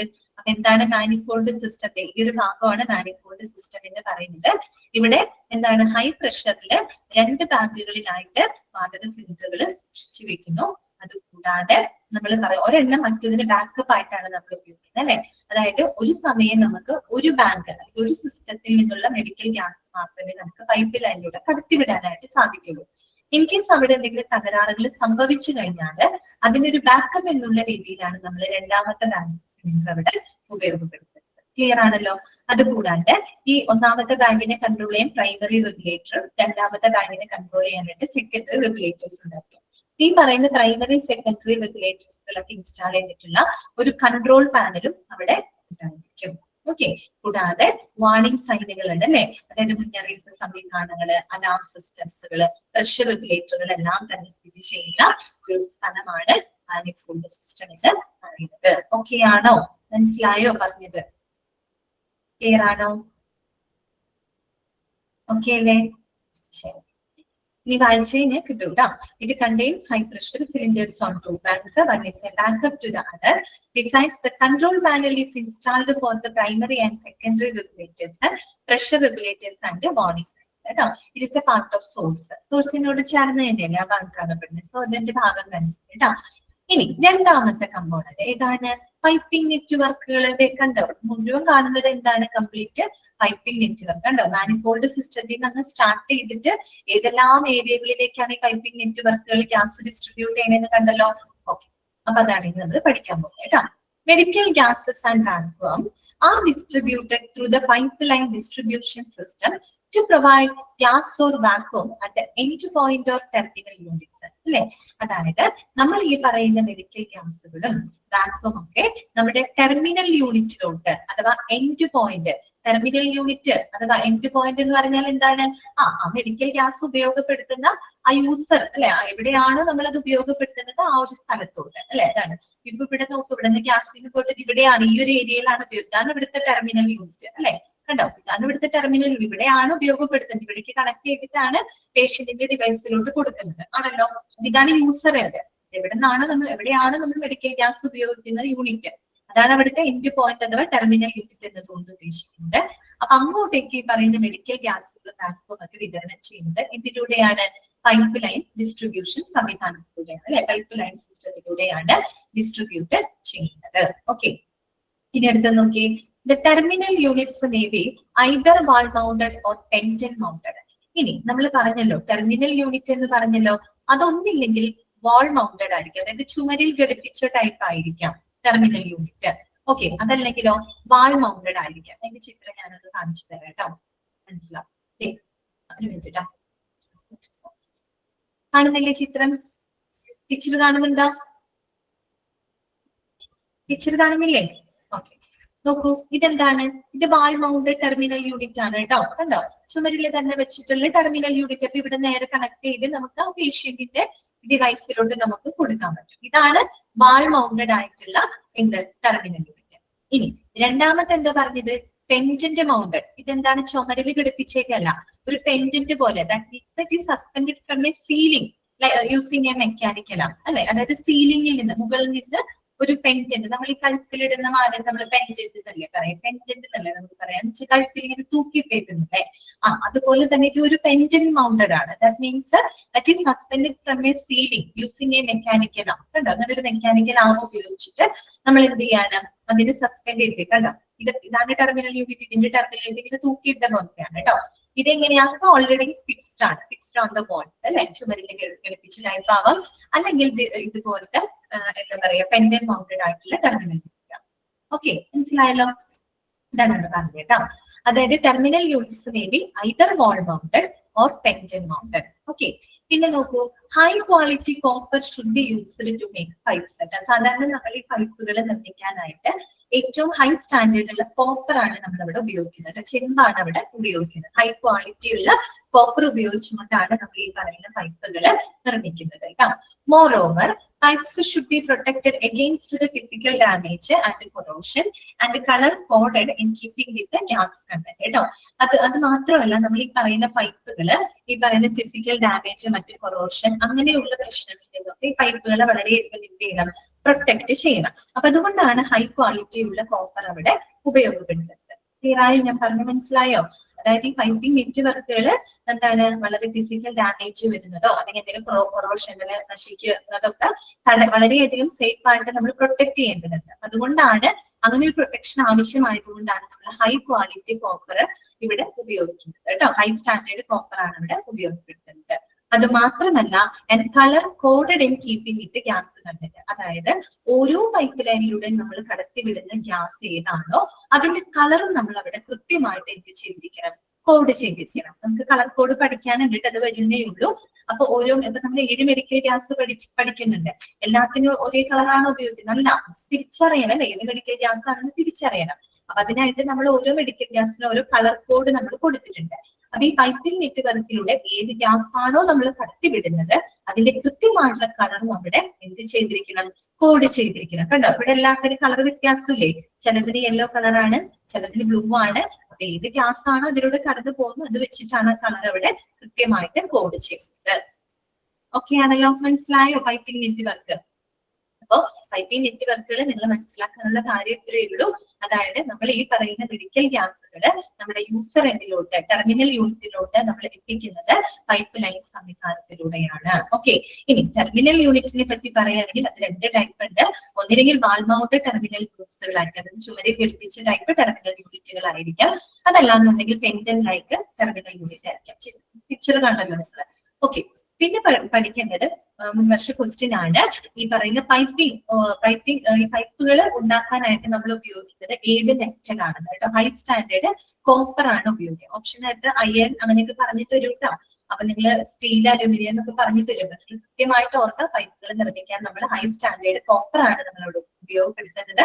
കാര്യം എന്താണെന്ന് വെച്ചാൽ ഇത്തരം പൈപ്പുകൾ ഒരിക്കലും വളരെയധികം പ്രൊട്ടക്ട് ചെയ്യണം. ഫിസിക്കൽ ഡാമേജോ കൊറോഷനോ ഒന്നും വരാതെ വളരെയധികം പ്രൊട്ടക്ട് ചെയ്യേണ്ടതുണ്ട്. കാരണം കൊണ്ട് തന്നെ വളരെ ഹൈ സ്റ്റാൻഡേർഡ് കോപ്പർ ആണ് അവിടെ ഉപയോഗപ്പെടുത്തുന്നത്. അതോടൊപ്പം തന്നെ ഓരോ പൈപ്പ് ലൈനിലൂടെ ഏത് ഗ്യാസ് ആണോ നമ്മൾ ഫ്ലോ ചെയ്യുന്നത് ആ ഗ്യാസിന്റെ കൃത്യമായിട്ടുള്ള കളറും അവിടെ എന്ത് ചെയ്തിരിക്കണം? കോഡ് ചെയ്തിരിക്കണം. Okay, clear. അടുത്തത് കേട്ടോ, അടുത്ത കമ്പോണന്റ് ഏതാണ്? വാൽവുകളാണ് കേട്ടോ. ഇതാണ് വാൽവുകൾ. ഇതിന് നമ്മൾ പൊതുവെ വാൽവുകൾ എന്തിനുപയോഗിക്കുന്നത് നമ്മൾ പറഞ്ഞത് to control the flow of gas അല്ലെ? ഗ്യാസിന്റെ ഫ്ലോയിനെ ചുമ്മാ അങ്ങോട്ട് ഒഴുക്കി വിട്ടാൽ പോരല്ല, ഒരു കൺസിസ്റ്റന്റ് ആയിട്ടുള്ള രീതിയിൽ വേണം അത് ഒഴുക്കി വിടാനായിട്ട് അല്ലെ? അപ്പൊ ആ ഒരു ഫ്ലോയിനെ കൺട്രോൾ ചെയ്യുന്നതിന് വേണ്ടിയിട്ടാണ് നമ്മൾ എന്തുപയോഗിക്കുന്നത്? വാൽവുകൾ ഉപയോഗിക്കുന്നത്. നിങ്ങളോട് ചിലപ്പോൾ ചോദിക്കാം കേട്ടോ, അതായത് which component that helps to control the flow of gas in a centralised medical gas system. അപ്പൊ ഫ്ലോയിലും ആ മെഡിക്കൽ ഗ്യാസ് കൺട്രോൾ ചെയ്യാൻ ഉപയോഗിക്കുന്ന എന്ത് സംഭവം, ഏത് കമ്പോണന്റ് നമ്മളവിടെ ഉപയോഗിക്കുന്നത്? വാൽവുകളാണ് നമ്മളവിടെ ഉപയോഗപ്പെടുത്തുന്നത് കേട്ടോ. ഓക്കെ, അപ്പൊ നമുക്ക് നോക്കാം. There are two types of valve. ഈ വാൽവിനെ പറ്റി പഠിക്കുകയാണെങ്കിൽ മെയിൻ ആയിട്ട് രണ്ട് വാൽവുകളാണ് ഉള്ളത്. ഓക്കെ, രണ്ട് വാൽവുകളാണ് ഉള്ളത്. ഒന്ന് വന്നിട്ട് സോൺ വാൽവാണ് കേട്ടോ. ഒന്നാമത്തത് സോൺ വാൽവാണ്. രണ്ടാമത്തത് സർവീസ് വാൽവുകളാണ് കേട്ടോ. ഓർക്കാം. ഓക്കെ, രണ്ട് വാൽവുണ്ട്, സോൺ വാൽവുണ്ട്, സർവീസ് വാൽവുണ്ട്. സോൺ എന്ന് കേൾക്കുമ്പോൾ തന്നെ നിങ്ങളുടെ മനസ്സിലേക്ക് നമ്മൾ പറയും സോണൽ ഏരിയ എന്നൊക്കെ പറയും. സോണൽ ഏരിയ എന്നൊക്കെ പറയുന്നത് അത്യാവശ്യം ഒരു വലിയൊരു ഏരിയ ആയിരിക്കും അല്ലെ? അങ്ങനെ ഒന്ന് മനസ്സിൽ വെച്ചേക്കാം. ഇനി നമുക്ക് വായിക്കാം. Zone valves are used to isolate larger parts of the system. Underline ചെയ്യാം കേട്ടോ. That is the rooms for modification and or repair. ഇതാണ് പറയുന്നത്. സോൺ വാൽവിന്റെ ചിത്രം ഇവിടെ ഉണ്ട്. ചിത്രം നോക്കിയാൽ നിങ്ങൾ ഇതാണ് കേട്ടോ സോൺ വാൽവുകൾ. ഓക്കെ, കണ്ടോ? സോൺ വാൽവുകൾ കണ്ടോ നിങ്ങള്? സോൺ വാൽവുകൾ എങ്ങനെയാണെന്ന് പറഞ്ഞത്? That is used to isolate the larger area അല്ലെങ്കിൽ larger parts of the system. ആ സെൻട്രലൈസ്ഡ് മെഡിക്കൽ ഗ്യാസ് സിസ്റ്റത്തിലെ വലിയ ഭാഗങ്ങൾ, വലിയ സോണുകൾ, വലിയ ഏരിയകളിലേക്കൊക്കെ പോകുന്ന പൈപ്പിംഗ് സിസ്റ്റം ഉണ്ടാവുമല്ലോ, അതിനെ ഐസോലേറ്റ് ചെയ്യുന്നതിന് വേണ്ടി, അതിനെ കൺട്രോൾ ചെയ്യുന്നതിന് വേണ്ടി, അവിടുത്തെ ഗ്യാസ് ഫ്ലോ എന്താ പറയാ കൺട്രോൾ ചെയ്യുന്നതിന് വേണ്ടിയിട്ടാണ് എന്ത് ഉപയോഗിക്കുന്നത്? സോൺ വാൽവുകൾ ഉപയോഗിക്കുന്നത്. ഈ ഒരു സോൺ വാൽവ് എന്ന് പറഞ്ഞാൽ ചിലപ്പോൾ പോകുന്നത് വലിയൊരു ഓപ്പറേഷൻ തിയേറ്റർ ഏരിയയിലോട്ടായിരിക്കും. ഓക്കെ, ചിലപ്പോ ഈ പറയുന്ന സോൺ വാൽവ് ചിലപ്പോൾ പോകുന്നത് ഒരു കാഷ്വാലിറ്റി ഏരിയയിലോട്ടായിരിക്കും, ഒരു വലിയൊരു കാഷ്വാലിറ്റി ഏരിയയിലോട്ടാണ് പോകുന്നത്. അങ്ങനെ നമ്മുടെ പൈപ്പ് ലൈൻ സംവിധാനത്തിന്റെ ലാർജർ ഏരിയകളെ കൺട്രോൾ ചെയ്യുന്നതിന് വേണ്ടിയിട്ടാണ് നമ്മൾ ഇത് ഉപയോഗിക്കുന്നത്? സോൺ വാൽവുകൾ ഉപയോഗപ്പെടുത്തുന്നത് കേട്ടോ. ക്ലിയർ ആയല്ലോ? നമുക്ക് എന്തെങ്കിലും ലാർജർ ഏരിയയിൽ എന്തെങ്കിലും മോഡിഫിക്കേഷൻസോ മറ്റെന്തെങ്കിലും റിപ്പയറോ മറ്റും ചെയ്യുന്നതിന് വേണ്ടിയിട്ടാണ് നമ്മൾ സോൺ വാൽവുകൾ ഉപയോഗപ്പെടുത്തുന്നത്. ക്ലിയർ ആണല്ലോ? ഇനി നോക്കാം. Zone valves besides zone valves are installed on corridor valves and should be labeled to indicate the room that they control. അത് കൂടാണ്ട് പൊതുവെ സോൺ വാൽവുകൾ നമ്മൾ എവിടെയാണെന്ന് അറിയോ എവിടെയാണ് നമ്മൾ ഘടിപ്പിക്കുന്നത്? കോറിഡോർ വാൽവ്സിലായിരിക്കും. ഇടനാഴി എന്നൊക്കെ പറയുന്നത് അതായത് രണ്ട് വലിയ ഏരിയകൾ തമ്മിൽ പരസ്പരം സെപ്പറേറ്റ് ചെയ്യുന്ന കോറിഡോർസ് ഉണ്ടായിരിക്കും, ഇടനാഴികൾ അല്ലെ? ചിലപ്പോൾ ഇവിടെ ഒരു ഓപ്പറേഷൻ തിയേറ്റർ ആണെങ്കിൽ അപ്പുറത്ത് ചിലപ്പോൾ വല്ല എന്താ പറയുക ICU ആണെങ്കിൽ അങ്ങനെ രണ്ട് വലിയ ഏരിയകൾ തമ്മിൽ പരസ്പരം എന്താണ് കണക്ട് ചെയ്യുന്ന ഒരു കോറിഡോർ ഉണ്ടോ? ഇത്തരം കോറിഡോർ വാളുകളിലാണ്, അത്തരം കോറിഡോർ ചുമരുകളിലാണ് ഇത്തരം സോൺ വാൽവുകളെ ഘടിപ്പിക്കുന്നത് കേട്ടോ. അതാണ് അവിടെ പറഞ്ഞിരിക്കുന്നത്. ഓക്കെ, അത് മാത്രമല്ല should be labelled to indicate the room that they control. ആ ഓരോ വാൽവുകളും ഏത് റൂമാണ് അല്ലെങ്കിൽ ഏത് ഏരിയയിലാണോ കൺട്രോൾ ചെയ്യുന്നത് അത് കൃത്യമായിട്ട് അതിന് ലേബൽ ചെയ്ത് വെച്ചിരിക്കണം. കണ്ടോ? ഇവിടുത്തെ നമുക്ക് ലേബലിൽ ക്ലിയർ അല്ല, ഇത് നിങ്ങൾക്ക് കാണാൻ പറ്റും. സോൺ വാൽവുകൾ കണ്ടോ ലേബൽ ചെയ്ത് വെച്ചേക്കുന്നുണ്ടോ? ആ ലേബലിൽ കൃത്യമായിട്ട് കൊടുത്തിട്ടുണ്ടോ ഈ സോൺ വാൽവ് ഏത് ഏരിയയിലാണ് കൺട്രോൾ ചെയ്യുന്നുള്ളത്? ആ വാൽവിനകത്ത് അവിടെ എഴുതിയിട്ടുണ്ടോ? അപ്പൊ എന്തെങ്കിലും റിപ്പയർമെന്റ് കാര്യങ്ങൾ മോഡിഫിക്കേഷൻ വരുമ്പോൾ നമുക്ക് പെട്ടെന്ന് ആ ലേബലിൽ നോക്കിക്കഴിഞ്ഞാൽ ഏത് ഏരിയ എന്ന് വെച്ചാൽ അതിനനുസരിച്ച് നമുക്ക് അവിടെ റിപ്പയറിംഗ് മറ്റും നടത്താൻ പറ്റും. ക്ലിയർ?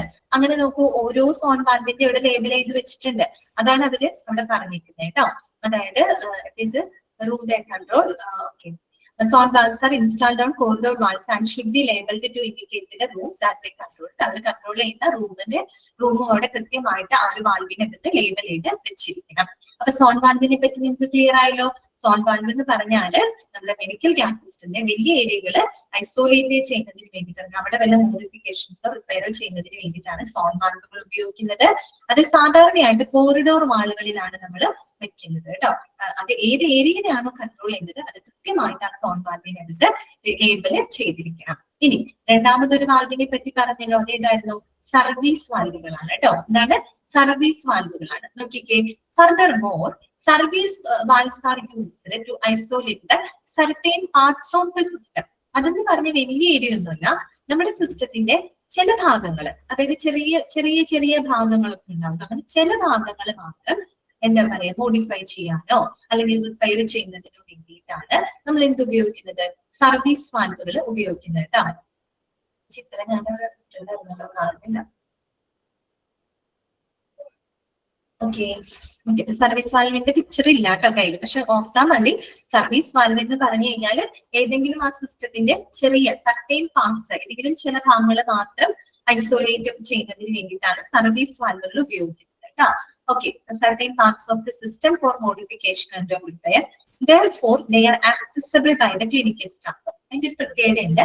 സർവീസ് വാൽവുകൾ എന്ന് പറയുമ്പോൾ it can be accessible by the clinical സ്റ്റാഫുകൾ കേട്ടോ. ക്ലിനിക്കൽ സ്റ്റാഫുകൾക്ക് അത് ഈസി ആയിട്ട് ആക്സസ് ചെയ്യാൻ പറ്റുന്ന വാൽവുകളാണ് സർവീസ് വാൽവ്. അതേസമയം സോൺ വാൽവുകൾ അങ്ങനെ സാധിക്കില്ല. പക്ഷെ സർവീസ് വാൽവ് എന്ന് പറയുമ്പോൾ അത് ഏതൊരു ക്ലിനിക്കൽ സ്റ്റാഫിന് വേണമെങ്കിലും ഈസി ആയിട്ട് എന്ത് ചെയ്യാൻ പറ്റും? ആക്സസ് ചെയ്യാനായിട്ട് സാധിക്കും.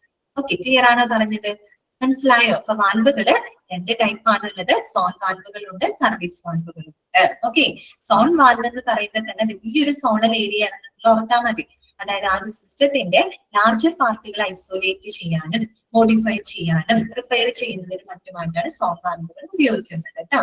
ഇത്തരം വാൽവുകൾ ഏത് ഏരിയനെയാണോ കൺട്രോൾ ചെയ്യുന്നത് അത് കൃത്യമായിട്ട് അതിനകത്ത് ലേബൽ ചെയ്തിരിക്കണം. ഇനി രണ്ടാമത് പറഞ്ഞത് സർവീസ് വാൽവുകളാണ്. അത് സെൻട്രലൈസ്ഡ് മെഡിക്കൽ ഗ്യാസ് സിസ്റ്റത്തിന്റെ സർട്ടൈൻ പാർട്സ്, ചില ഭാഗങ്ങൾ മാത്രം കൺട്രോൾ ചെയ്യാനും മോഡിഫൈ ചെയ്യാനും റിപ്പയർ ചെയ്യുന്നതിന് വേണ്ടിയിട്ടാണ് സർവീസ് വാൽവുകൾ ഉപയോഗിക്കുന്നത്. വേറൊരു പ്രത്യേകത എന്താണെന്ന് വെച്ചാൽ service valves can be accessible by the clinical staff. അത് ഇമ്പോർട്ടന്റ് ആണ് കേട്ടോ. ക്ലിനിക്കൽ സ്റ്റാഫുകൾക്ക് ആക്സസ് ചെയ്യാൻ പറ്റുന്നത് ഏത് വാൽവുകളാണ്? സർവീസ് വാൽവുകളാണ് കേട്ടോ. കാരണം ചെറിയ ഏരിയ ആയതുകൊണ്ട് അവർക്ക് തന്നെ ആക്സസ് ചെയ്ത് എന്തെങ്കിലും കൺട്രോളൊക്കെ അവർക്ക് തന്നെ ചെയ്യാനായിട്ട് സാധിക്കും. ഓക്കെ ആണോ? മനസ്സിലായോ പറഞ്ഞത്? പറയുന്ന കാര്യങ്ങൾ ക്ലിയർ ആവുന്നുണ്ടോ നിങ്ങൾക്ക്? ഓക്കെ അല്ലേ? ശരി. അടുത്തത് കേട്ടോ, നെക്സ്റ്റ് വരുന്നതാണ് വാർണിംഗ് ആൻഡ് അലാം സിസ്റ്റംസ് കേട്ടോ. മുന്നറിയിപ്പ് സംവിധാനങ്ങളും അലാം സംവിധാനങ്ങളും. എന്തിനായിരിക്കും നമുക്ക് തന്നെ അറിയാം. എന്തിനാ നമ്മൾ വാർണിംഗ് സൈൻസ് അലാമൊക്കെ യൂസ് ചെയ്യുന്നത്? എന്തിനു വേണ്ടിയിട്ടാണ്? ഈ പറയുന്ന മെഡിക്കൽ ഗ്യാസ് പൈപ്പ് ലൈൻ സംവിധാനത്തിലൂടെ കടന്നു പോകുമ്പോൾ ഏതെങ്കിലും തരത്തിൽ എന്തെങ്കിലും കേടുപാടുകൾ വരികയോ അല്ലെങ്കിൽ എന്തെങ്കിലും മാൽ ഫങ്ഷൻസ് ഒക്കെ വന്നു കഴിഞ്ഞാൽ നമുക്കത് അറിയണം അല്ലെ. കാര്യം പൈപ്പ് ലൈൻ ഉള്ളിലൂടെ പോകുമ്പോൾ നമ്മൾ ഇതൊന്നും അറിയുന്നുണ്ടായിരിക്കില്ല. അതിനകത്ത് എന്തെങ്കിലും മാൽ ഫങ്ഷൻസ് നടക്കോ, മറ്റെന്തെങ്കിലും കേടുപാടുകൾ വരിക, അല്ലെങ്കിൽ വേറെ വല്ല ഗ്യാസ് ആയിട്ട് വല്ല മിക്സിങ് വരുമോ ഒന്നും നമുക്കറിയില്ല.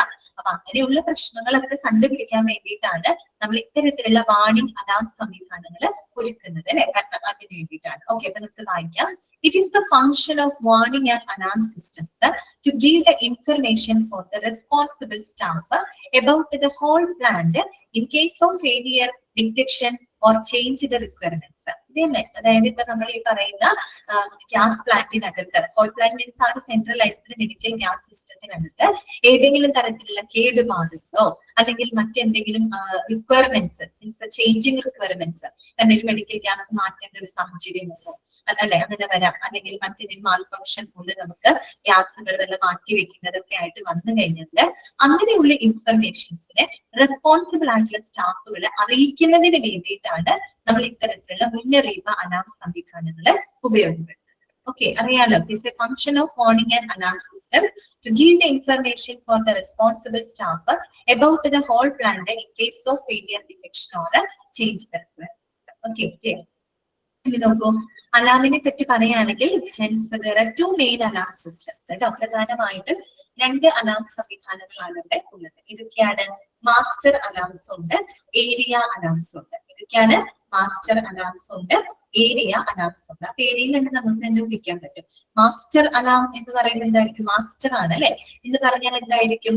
It monitors the main gas line and sources condition അല്ലെ. അത് വന്നിട്ട് നമ്മുടെ സെൻട്രലൈസ്ഡ് മെഡിക്കൽ ഗ്യാസ് സിസ്റ്റത്തിന്റെ മെയിൻ ഗ്യാസ് ലൈനുകൾ ഉണ്ടല്ലോ, പ്രധാനപ്പെട്ട എന്താ പറയാ ഗ്യാസ് ലൈനുകള്, മറ്റുള്ള സോഴ്സുകളെയൊക്കെ മോണിറ്റർ ചെയ്യുന്നതിന് വേണ്ടിയിട്ടാണ് മാസ്റ്റർ അലാമുകൾ ഉപയോഗപ്പെടുത്തുന്നത്. മനസ്സിലായോ? അപ്പൊ മാസ്റ്റർ അലാം എവിടെ എന്തിനു വേണ്ടിയിട്ടാണ് നമ്മൾ ഉപയോഗിക്കുന്നത്? Monitor the main gas line and source condition കേട്ടോ. നമ്മുടെ മെയിൻ ഗ്യാസ് പൈപ്പ് ലൈൻ സിസ്റ്റവും മറ്റുള്ള സോഴ്സും അങ്ങനെയുള്ള അതിനെയൊക്കെ കൃത്യമായിട്ട് നിരീക്ഷിക്കാനായിട്ടാണ് മാസ്റ്റർ അലാമുകൾ ഉപയോഗിക്കുന്നത്. Area alarms are found on alarm panels and their function is to monitor the condition of specific critical care areas കേട്ടോ. അതേസമയം ഏരിയ അലാം എന്ന് പറയുമ്പോൾ പൊതുവെ അലാം പാനലുകൾക്കുള്ളിലാണ് കാണപ്പെടുന്നത് കേട്ടോ. അലാം പാനലുകളിലായിട്ട് തന്നെ വെച്ചിട്ടുണ്ടായിരിക്കും എന്ത് ഏരിയ അലാം. ഏരിയ എന്ന് പറയുന്നത് എന്തായിരിക്കും? അത് ചില സ്പെസിഫിക് ഏരിയയിലെ എന്താ പറയാ പൈപ്പ് ലൈൻ സിസ്റ്റങ്ങളും മറ്റും മോണിറ്റർ ചെയ്യാനായിട്ടായിരിക്കും എന്തുപയോഗിക്കുന്നുണ്ടാവാം? ഏരിയ അലാമുകൾ ഉപയോഗിക്കുന്നത്. സ്പെസിഫിക് ക്രിട്ടിക്കൽ കെയർ ഏരിയ, ചില സ്പെസിഫിക് ആയിട്ടുള്ള ക്രിട്ടിക്കൽ കെയർ ഏരിയനെ മോണിറ്റർ ചെയ്യുന്നതിന് വേണ്ടിയിട്ടാണ് എന്തുപയോഗിക്കുന്നത്? ഏരിയ അലാമുകൾ ഉപയോഗിക്കുന്നത്. ക്ലിയർ? അത്രയേ ഉള്ളൂ. അപ്പൊ അലാമും വാണിംഗ് സംവിധാനത്തിന് ഉദ്ദേശം ഇത്രയേ ഉള്ളൂ. ഏതെങ്കിലും തരത്തില് സെൻട്രലൈസ്ഡ് മെഡിക്കൽ ഗ്യാസ് സിസ്റ്റത്തിൽ കേടുപാടുകളോ പ്രശ്നങ്ങളോ ഉണ്ടായി കഴിഞ്ഞാൽ അത് റെസ്പോൺസിബിൾ ആയിട്ടുള്ള സ്റ്റാഫിനെ അറിയിക്കുന്നതിന് വേണ്ടിയിട്ടാണ് വാണിംഗ് അലാം സംവിധാനങ്ങൾ ഉപയോഗപ്പെടുത്തുന്നത്. പ്രധാനമായിട്ടും 2 അലാം സിസ്റ്റംസുകളാണുള്ളത്, മാസ്റ്റർ അലാം ഉണ്ട്, ഏരിയ അലാം ഉണ്ട്. മാസ്റ്റർ അലാം എന്ന് പറഞ്ഞു കഴിഞ്ഞാല് ആ centralised pipe line system, main gas pipe line source monitor ചെയ്യാനായിട്ടാണ് മാസ്റ്റർ അലാം ഉപയോഗിക്കുന്നതെങ്കിൽ ചില സ്പെസിഫിക് ഏരിയനെ മോണിറ്റർ ചെയ്യുന്നതിന് വേണ്ടിയിട്ടാണ് ഏരിയ അലാമുകൾ ഉപയോഗിക്കുന്നത്. ഓക്കെ ആണല്ലോ? മനസ്സിലായില്ലേ? ഒരു കമ്പോണന്റ് നിങ്ങൾക്ക് ക്ലിയർ അല്ലേ? ബോറടിക്കുന്നുണ്ടോ? ഉറങ്ങിപ്പോവാണോ?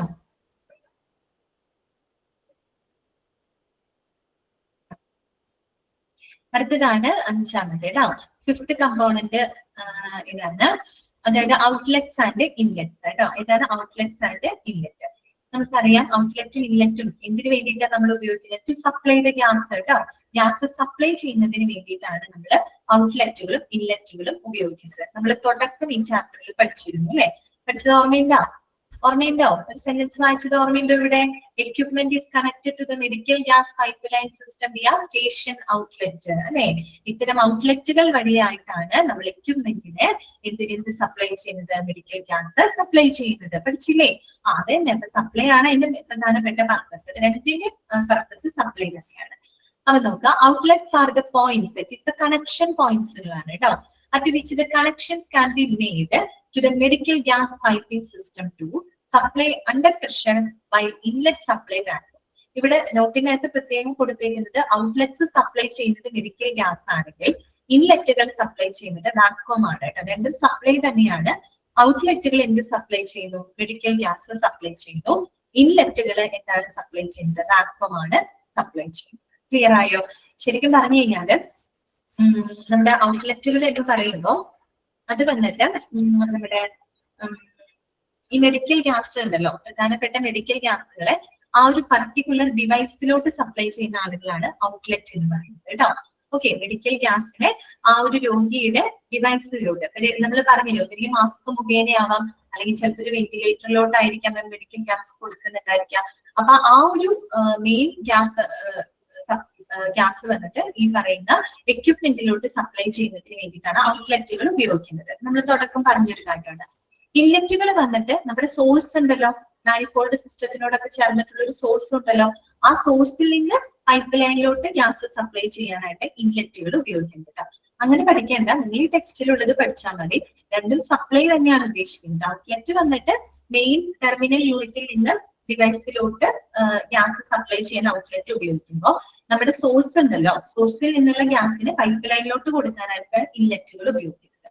ഇവിടെ എഴുതിയിരിക്കുന്നത് ഔട്ട്ലെറ്റുകൾ സപ്ലൈ മെഡിക്കൽ ഗ്യാസ് സപ്ലൈ ചെയ്യുന്നു, ഇൻലെറ്റുകൾ എന്താണ് സപ്ലൈ ചെയ്യുന്നത്? വാക്വമാണ് സപ്ലൈ ചെയ്യുന്നത് കേട്ടോ. അത് മാത്രം നമ്മൾ പഠിച്ചു വെച്ചാൽ മതി. ആറാമത്തെ കമ്പോണന്റ് ഇതാണ്, സെക്കൻഡറി എക്യുപ്മെന്റ്. ഞാൻ പറഞ്ഞു, സെക്കൻഡറി എക്യുപ്മെന്റ് എന്ന് പറഞ്ഞാൽ എന്താണ്? അത് പൈപ്പ് ലൈൻ സിസ്റ്റത്തിന്റെ ഭാഗമാണോ? അല്ല, അത് പൈപ്പ് ലൈൻ സിസ്റ്റത്തിന്റെ ഭാഗമല്ല. പക്ഷെ എന്താണ്, നമ്മൾ ഈ പറയുന്ന മെഡിക്കൽ ഗ്യാസ് കൺസ്യൂം ചെയ്യുന്ന, മെഡിക്കൽ ഗ്യാസുകൾ ഉപയോഗപ്പെടുത്തുന്ന ഉപകരണങ്ങൾ ഉണ്ടല്ലോ, ഡിവൈസസ് ഉണ്ടല്ലോ, അതിനെയാണ് നമ്മൾ സെക്കൻഡറി എക്യുപ്മെന്റ് എന്ന് പറയുന്നത് കേട്ടോ. എന്ന് പറഞ്ഞാൽ നമ്മുടെ വെന്റിലേറ്ററുകളാവാം, അല്ലെ, മാസ്കുകളായിരിക്കാം, അല്ലെങ്കിൽ ഇൻഹേലേഷൻ തെറാപ്പി ഡിവൈസസ് ആയിരിക്കാം, അല്ലെ, ഓക്സിജൻ തെറാപ്പി ഡിവൈസസ് ആയിരിക്കാം. എവിടെയാണോ നമ്മൾ ആ മെഡിക്കൽ ഗ്യാസ് കൺസ്യൂം ചെയ്യുന്നത്, ഉപയോഗപ്പെടുത്തുന്ന ഉപകരണങ്ങളെയാണ് നമ്മൾ സെക്കൻഡറി എക്യുപ്മെന്റ് എന്ന് പറയുന്നത്. That is not the part of pipeline system. അത് പൈപ്പ്ലൈൻ സിസ്റ്റത്തിന്റെ ഭാഗം നമുക്ക് പറയാനായിട്ട് പറ്റില്ല. ഓക്കെ, വായിക്കാം നമുക്ക്. Whole hoses, gas flow meters, gauges and vacuum regulators are not part of the pipeline system.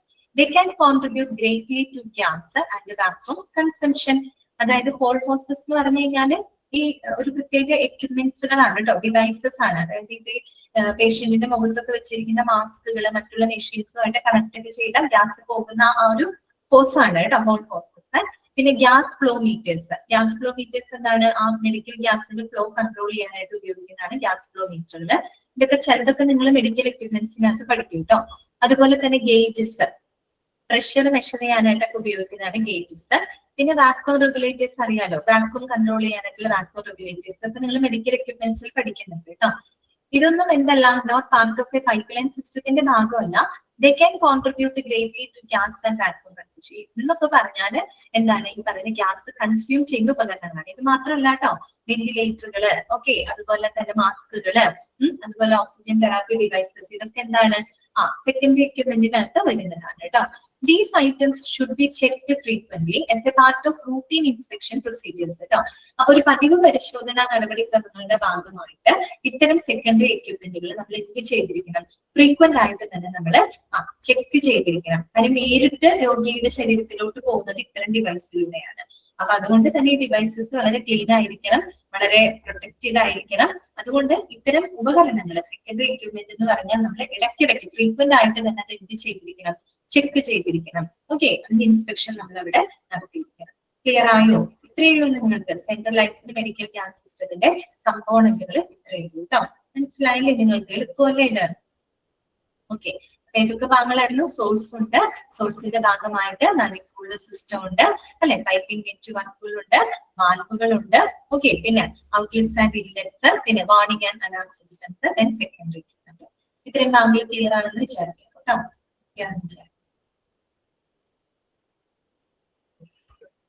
ഇനി നമുക്ക് അപ്പൊ മെയിൻ ഭാഗങ്ങൾ കഴിഞ്ഞു. അതിനുള്ള കുറെ തിയററ്റിക്കൽ ആയിട്ടുള്ള കാര്യങ്ങളൊക്കെയാണ് ഇനി പറയുന്നത്. ജസ്റ്റ് നമുക്കൊന്ന് വായിക്കാം. Advantages of centralised medical gas system കേട്ടോ.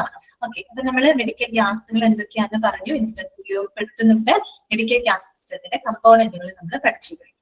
ഇനി നമുക്ക് പഠിക്കാനുള്ളത് മെഡിക്കൽ ഗ്യാസ് സിസ്റ്റത്തിന്റെ ഈ ഇത്തരത്തിലുള്ള ഒരു സെൻട്രലൈസ്ഡ് മെഡിക്കൽ ഗ്യാസ് സിസ്റ്റത്തിന്റെ അഡ്വാൻറ്റേജസ്, അതിന്റെ പ്രയോജനങ്ങൾ എന്തൊക്കെയാണ് അതിന്റെ പ്രയോജനങ്ങൾ. അത് പ്രത്യേകം അവിടെ സ്പെസിഫൈ ചെയ്ത് തന്നെ പറയുന്നുണ്ട്. രോഗികൾക്കുള്ള പ്രയോജനം എന്താണ്, ഇനി ഒരു ഹോസ്പിറ്റൽ സ്റ്റാഫുകൾക്ക് എന്തൊക്കെ പ്രയോജനങ്ങളുണ്ട്, ഹോസ്പിറ്റൽ അഡ്മിനിസ്ട്രേറ്റേഴ്സിന് എങ്ങനെ അത് പ്രയോജനപ്പെടുന്നുണ്ട്, അങ്ങനെ സ്പെസിഫൈ ചെയ്ത് തന്നെ അവിടെ പ്രത്യേകം പറഞ്ഞിട്ടുണ്ട്. അപ്പൊ നമുക്കതൊക്കെ അറിയാവുന്ന കാര്യങ്ങളാണ്. ലിസ്റ്റ് വായിക്കാം കേട്ടോ. ഫസ്റ്റ് പോയിന്റ് ഇതാണ്, ഫോർ പേഷ്യൻസ് കേട്ടോ. അതായത് നമ്മൾ പഠിക്കുന്നത് സെൻട്രലൈസ്ഡ് മെഡിക്കൽ ഗ്യാസ് സിസ്റ്റത്തിന്റെ പ്രധാനപ്പെട്ട അഡ്വാൻറ്റേജസ് ആണ്. ആദ്യം പഠിക്കുന്ന ഫോർ പേഷ്യൻസ്, രോഗികൾക്കുള്ള അഡ്വാൻറ്റേജ് എന്താണെന്ന് നോക്കാം. ഒന്നാമത്തെ പോയിന്റ് ഇതാണ്, there will be no disturbing sight of oxygen cylinder at the bedside കേട്ടോ. സെയിൽ അല്ല കേട്ടോ, സൈഡിൽ നിന്നാണ്. തിരുത്തിയിട്ടുണ്ടോ അതിനകത്ത്? നിങ്ങളുടെ നോട്ടിനകത്ത് തിരുത്തിയിട്ടാണോ കിടക്കുന്നേ? ബെഡ് സൈഡിൽ നിന്നാണോ കിടക്കുന്നേ? അല്ല, തിരുത്തിയിട്ടില്ല. അയ്യോ, അങ്ങനെയാണെങ്കിൽ എന്നാ തിരുത്തണം കേട്ടോ. ചെറിയ തെറ്റുണ്ട് കേട്ടോ. ബെഡ് സെയിലല്ല കേട്ടോ, bed side, side SID side കേട്ടോ. അരിക് എന്നൊക്കെ പറയില്ലേ, ബെഡിന്റെ അരികിൽ എന്ന് പറയില്ലേ, അതാണ് കേട്ടോ സൈഡ്. സെയിൽ വിട്ടാട്ടോ, SID സൈഡ്. എന്താണ് പറയുന്നത്? there will be no disturbing sight of oxygen cylinder at the bedside കേട്ടോ. അതായത് നമ്മൾ ഈ രോഗിയുടെ ബെഡിന്റെ അരികിലായിട്ട് നമുക്ക് ഈ ഓക്സിജൻ സിലിണ്ടറുകളൊക്കെ വെക്കുന്ന അത്തരം സിറ്റുവേഷന് നമുക്ക് എന്ത് ചെയ്യാൻ പറ്റും, ഒഴിവാക്കാനായിട്ട് സാധിക്കും. നല്ലൊരു കാര്യമാണ് അല്ലെ. കാര്യം നമുക്കറിയാം മാനിഫോൾഡ് സിസ്റ്റം പോലുള്ള എല്ലാ സംവിധാനങ്ങളും ഉള്ളത് കൊണ്ട് തന്നെ അവിടെയൊക്കെ എല്ലാ സിലിണ്ടറുകളെയും സെറ്റപ്പ് ചെയ്യാനുള്ള എന്താ പറയാ സൗകര്യങ്ങളുണ്ട്. അപ്പൊ പിന്നെ ഒരു രോഗിയുടെ ബെഡിന്റെ അടുത്ത് കൊണ്ടൊരു ഓക്സിജൻ സിലിണ്ടർ വെക്കുന്ന ഒരു ആവശ്യം അവിടെ വരുന്നില്ല. ഓക്കെ, ഇവിടെ പറഞ്ഞ ഇത്രയേ ഉള്ളൂ. അതായത് ഒരു രോഗിയുടെ ബെഡിന്റെ അരികില് ഓക്സിജൻ സിലിണ്ടർ വെക്കുന്ന ഒരു ഡിസ്റ്റർബിങ് സൈറ്റ് നമുക്ക് അവിടെ അവോയ്ഡ് ചെയ്യാനായിട്ട് സാധിക്കും അല്ലെ. നമുക്ക് പൊതുവേ ഹോസ്പിറ്റലിൽ പോകുന്ന ഒരു ടെൻഷൻ നമുക്ക് ഉണ്ടായിരിക്കും. കൂടാതെ നമുക്ക് വലിയ വലിയ എക്യുപ്മെന്റും അതൊക്കെ കാണുമ്പോൾ അതിനേക്കാളേറെ പേടി വരും. എനിക്ക് പേടി വരാറുണ്ട്, അത് വെച്ച് പറഞ്ഞതാണ്. ഓക്കെ, നിങ്ങൾക്ക് എങ്ങനെയാണെന്ന് എനിക്കറിയില്ല. ചെറിയൊരു ടെൻഷനൊക്കെ നമുക്ക് തോന്നും അല്ലെ? അപ്പൊ അത്തരത്തില് ഈ പറയുന്ന രോഗിയുടെ ബെഡ് സൈഡിന്റെ അരികിലായിട്ട് ഇങ്ങനെയുള്ള ഓക്സിജൻ സിലിണ്ടറുകളൊക്കെ വെക്കുന്ന അത്തരം സാഹചര്യങ്ങൾ നമുക്ക് ഒഴിവാക്കാനായിട്ട് സാധിക്കും. ഓക്കെ, അതാണ് ഒന്നാമത്തെ അഡ്വാൻറ്റേജ് ആയിട്ട് പറയുന്നത്. രണ്ടാമത്തെ പോയിന്റ് ഇതാണ്, elimination of the annoying noise from the movement of cylinder in and around the hospital.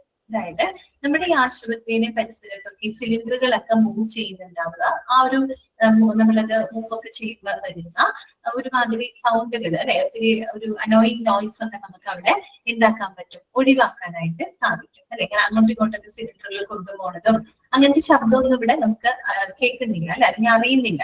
കാര്യം അങ്ങനെയുള്ള ഒരു മെഡിക്കൽ ഗ്യാസ് സിസ്റ്റം ഉണ്ട്, വേറെ സംവിധാനം ഉള്ളത് കൊണ്ട് തന്നെ ഇത്തരം ഹോസ്പിറ്റലിലും പരിസരത്തൊക്കെ ഈ സിലിണ്ടറുകൾ മൂവ് ചെയ്യുമ്പോൾ ഉണ്ടാകുന്ന ഒരു അനോയിങ് നോയ്സ് ഒക്കെ നമുക്ക് എലിമിനേറ്റ് ചെയ്യാനായിട്ട് സാധിക്കുന്നത്. അത് ശരിക്കും പേഷ്യൻസിനെ സംബന്ധിച്ച് നല്ലൊരു അഡ്വാൻറ്റേജ് ആണ് അല്ലെ. അവർക്ക് ഒരു കാം ആൻഡ് ക്വയറ്റ് ആയിട്ടുള്ള ഒരു പ്ലസന്റ് ആയിട്ടുള്ള അറ്റ്മോസ്ഫിയർ അതിലൂടെ നമുക്ക് കൊടുക്കാൻ സാധിക്കും. പിന്നെ വരുന്ന എന്താ വെച്ചാല് protection of sterile areas from contamination due to the use and movements of cylinders. ഏകദേശം ഇതേ പോയിന്റ് തന്നെയാണ്. അതായത് നമ്മൾ ഈ സിലിണ്ടർ മൂവ് ചെയ്യുമ്പോഴും ഉപയോഗിക്കുമ്പോഴൊക്കെ ഈ അണുവിമുക്തമായിട്ടുള്ള ഏരിയകൾ കണ്ടാമിനേറ്റഡ് ആവാനുള്ള ചാൻസ് കൂടുതലാണ്. അങ്ങനെയുള്ള സാഹചര്യങ്ങൾ നമുക്ക് എന്ത് ചെയ്യാൻ പറ്റും, ഒഴിവാക്കാൻ പറ്റും. അത്തരം സാഹചര്യങ്ങൾ നമുക്ക് ഒഴിവാക്കി കുറെ കൂടെ സുരക്ഷിതമായിട്ട് ഇരിക്കാനായിട്ട് സാധിക്കും. പറഞ്ഞ മനസ്സിലായോ? അതായത് ഇങ്ങനെയുള്ള സിലിണ്ടറുകൾ മൂവ് ചെയ്യുമ്പോഴും ഉപയോഗിക്കുമ്പോഴൊക്കെ അണുവിമുക്തമായിട്ടുള്ള ഏരിയകളൊക്കെ കണ്ടാമിനേറ്റഡ് ആകാനായിട്ട്, അവിടെ എന്താണ് ഈ പറയുന്ന പോലെ അഴുക്കുകളാവാനും മറ്റുള്ള ചാൻസ് അത് കൂടുതലാണ്. അങ്ങനെയുള്ള സാഹചര്യങ്ങൾ നമുക്ക് എന്ത് ചെയ്യാൻ പറ്റി, ഒഴിവാക്കാനായിട്ട് സാധിച്ചു. കാര്യം എന്താണ്, അതിന്റെ ആവശ്യത്തോട് വരുന്നുണ്ടോ? ഇല്ല. കൃത്യമായിട്ട് എന്താണ് നമുക്കറിയാം, സെൻട്രലൈസ്ഡ് മെഡിക്കൽ ഗ്യാസ് സിസ്റ്റം അത്രയും സിസ്റ്റമാറ്റിക് ആയിട്ട് ഗ്യാസുകൾ കൈകാര്യം ചെയ്യുന്ന ഒരു സംവിധാനമാണ് അല്ലെ. അപ്പൊ അങ്ങനെ ഒരു സംവിധാനം ഉള്ളത് കൊണ്ട് തന്നെ ഇത്തരം സ്റ്റെറൈൽ ഏരിയകൾ കണ്ടാമിനേറ്റഡ് ആവുന്നതിൽ നമുക്ക് പ്രൊട്ടക്ട് ചെയ്യാനായിട്ട് സാധിക്കും. സോ അവിടെ പേഷ്യന്റ് കുറെ കൂടെ സേഫ് ആയിരിക്കും. അപ്പൊ അവർക്കുള്ള അഡ്വാൻറ്റേജ് ആണത്. പിന്നെ വരുന്നത് constant and clean supply at required location. നമുക്ക് വളരെ സ്ഥിരമായിട്ടുള്ള രീതിയിൽ വളരെ വൃത്തിയായിട്ട് നമുക്ക് ആവശ്യമുള്ള സ്ഥലങ്ങളിലേക്ക് ഗ്യാസ് എത്തിക്കാനായിട്ട് സാധിക്കും. ഓക്കെ, ക്ലിയർ ആയോ? ജനറൽ ആയിട്ടുള്ള കാര്യമാണ് കേട്ടോ. അപ്പൊ പേഷ്യൻസിന് എന്തൊക്കെ അഡ്വാൻറ്റേജ് ഉണ്ടെന്നാണ് നമ്മൾ പറഞ്ഞത്. പേഷ്യന്റിന്റെ ബെഡിന്റെ അരികിൽ ഇത്തരത്തിൽ ഓക്സിജൻ സിലിണ്ടർ വെക്കുന്ന ആ ഒരു ഡിസ്റ്റർബിംഗ് ആയിട്ട് നമുക്ക് അവോയ്ഡ് ചെയ്യാനായിട്ട് സാധിക്കും. സിലിണ്ടറുകൾ മൂവ് ചെയ്യുമ്പോൾ ഉണ്ടാകുന്ന ആ ഒരു അനോയിങ് നോയ്സ് നമുക്ക് എലിമിനേറ്റ് ചെയ്യാനായിട്ട് സാധിക്കും. അതുപോലെ സിലിണ്ടറുകളുടെ മൂവ്മെന്റ്സ് ഉപയോഗം മൂലം അണുവിമുക്തമാക്കപ്പെട്ട ഏരിയകൾ കണ്ടാമിനേറ്റഡ് ആകുന്നതിൽ നിന്ന് പ്രൊട്ടക്ട് ചെയ്യാനായിട്ട് നമുക്ക് സാധിക്കും. അതുപോലെ വളരെ വൃത്തിയായിട്ടും വളരെ സുരക്ഷിതമായിട്ടുള്ള രീതിയിൽ ആവശ്യമുള്ള ലൊക്കേഷനിലേക്ക് നമുക്ക് വളരെ വേഗത്തിൽ തന്നെ ഗ്യാസ് വിതരണം നടത്താനായിട്ട് സാധിക്കും. ക്ലിയർ ആയോ? ഇതാണ് പേഷ്യൻസിനുള്ള അഡ്വാൻറ്റേജ് കേട്ടോ. ഓക്കെ,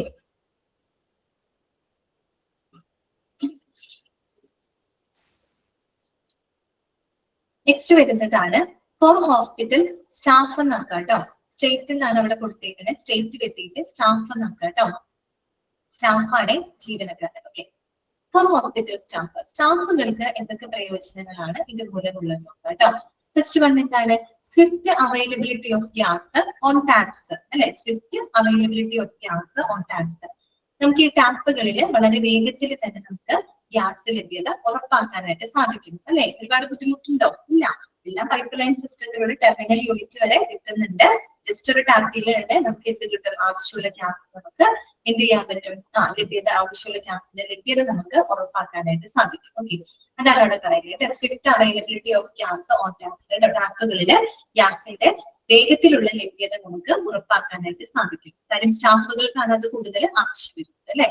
പിന്നെ എന്താ പറയുന്നത്, clean, safe and dependable delivery of gas. എന്താണ് clean, safe and dependable delivery of gas.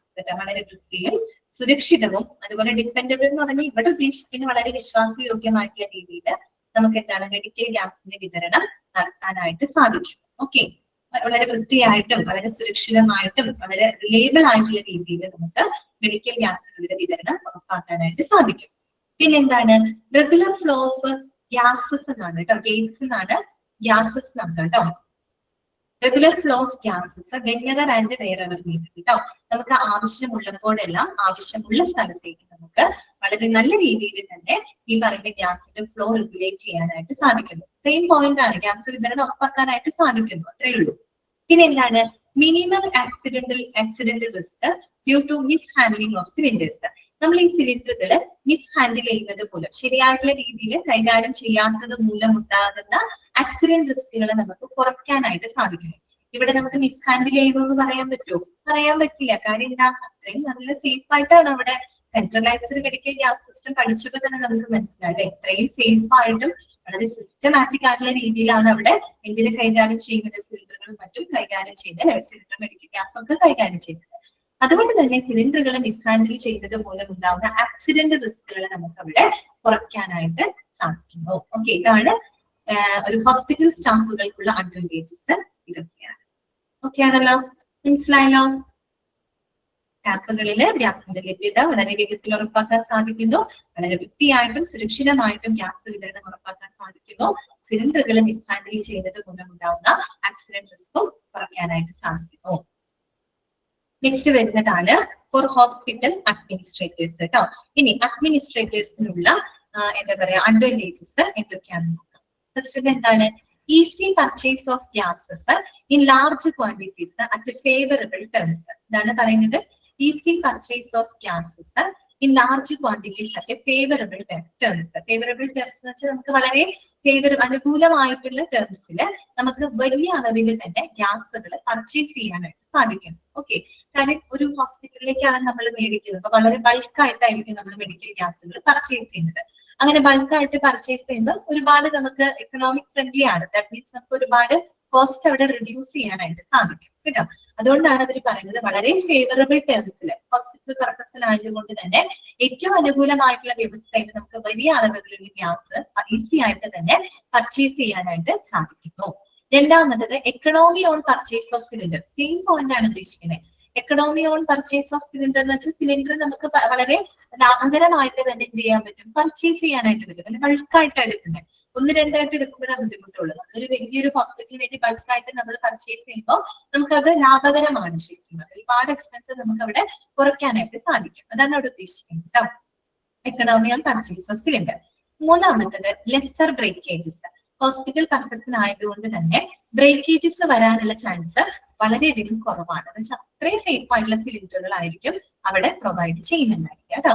അതുകൊണ്ട് ലെസ്സർ ബ്രേക്കേജസ് കേട്ടോ, ബ്രേക്കേജസ് വരാനുള്ള ചാൻസ് വളരെയധികം കുറവാണ്. പിന്നെ എന്താ പറയുന്നത്, rationalisation in ordering, storing and transporting A wide variety and sizes of gas cylinder. അതാണ് പറയുന്നത് rationalisation in ordering, storing and transporting a wide variety and sizes of gas cylinder. വിവിധ എന്താ പറയുക റേഞ്ചിലുള്ള അതുപോലെ വിവിധ വലുപ്പത്തിലുള്ള ഗ്യാസ് സിലിണ്ടറുകൾ നമുക്ക് വളരെ റേഷണലൈസ് ചെയ്യാന്ന് വെച്ചാൽ ഇവിടെ ഉദ്ദേശിക്കുന്നത് വളരെ പരമാവധി കോസ്റ്റ് റിഡ്യൂസ് ചെയ്ത് വളരെ എഫിഷ്യന്റ് ആയിട്ടുള്ള രീതിയിൽ നമുക്ക് എന്താണ് പല റേഞ്ചിലുള്ള ഗ്യാസ് സിലിണ്ടറുകളും മെഡിക്കൽ ഗ്യാസുകളും ഓർഡർ ചെയ്യാനും സ്റ്റോർ ചെയ്യാനും ട്രാൻസ്പോർട്ട് ചെയ്യാനും ഒക്കെ ആയിട്ട് സാധിക്കും. ഓക്കെ, ഷിഫ്റ്റ് ചെയ്യാനൊക്കെ ആയിട്ട് സാധിക്കുന്നു. പിന്നെ പറയുന്നത് എന്താ വെച്ചാല് less damage to building owing to handling of cylinders. അതായത് നമ്മൾ ഈ സിലിണ്ടറുകൾ കൈകാര്യം ചെയ്യുന്നത് പോലെ owing to handling of cylinders, അതായത് നമ്മൾ നല്ല രീതിയിൽ തന്നെ ഈ സിലിണ്ടറുകൾ കൈകാര്യം ചെയ്യുന്നത് കൊണ്ട് തന്നെ നമ്മുടെ ആശുപത്രി കെട്ടിടത്തിന് കേടുപാടുകൾ വരാനുള്ള ചാൻസും വളരെയധികം അവിടെ കുറവാണ്. ക്ലിയർ ആയി പറഞ്ഞത് less damage to building owing to handling of cylinders. അതായത് നമ്മൾ സിലിണ്ടറുകൾ ശരിയായിട്ടുള്ള രീതിയിൽ ഹാൻഡിൽ ചെയ്യുന്നത് കൊണ്ട് തന്നെ ഈ പറയുന്ന ഹോസ്പിറ്റൽ ബിൽഡിങ്ങിന് കേടുപാടുകൾ വരാനുള്ള ചാൻസ് അവിടെ വളരെയധികം കുറവാണ്. ഓക്കെ, ഇത്രയാണ് അവരുടെ മൊത്തത്തിലുള്ള അഡ്വാൻറ്റേജസ് നമ്മൾ സ്പെസിഫൈ ചെയ്ത് പറഞ്ഞത് മാത്രം കേട്ടോ. പേഷ്യൻസിനുള്ള അഡ്വാൻറ്റേജ് എന്താണ്, ഒരു ഹോസ്പിറ്റൽ സ്റ്റാഫുകൾക്ക് എന്തൊക്കെ അഡ്വാൻറ്റേജ് ഉണ്ട്, ദെൻ ഹോസ്പിറ്റൽ അഡ്മിനിസ്ട്രേറ്റേഴ്സിന് എന്തൊക്കെ അഡ്വാൻറ്റേജ് ഉണ്ടെന്ന് കണ്ടത്. ഓക്കെ, ഇത്രയും ഭാഗങ്ങൾ ക്ലിയർ ആണോ നിങ്ങൾക്ക്? ക്ലിയർ ആണോ?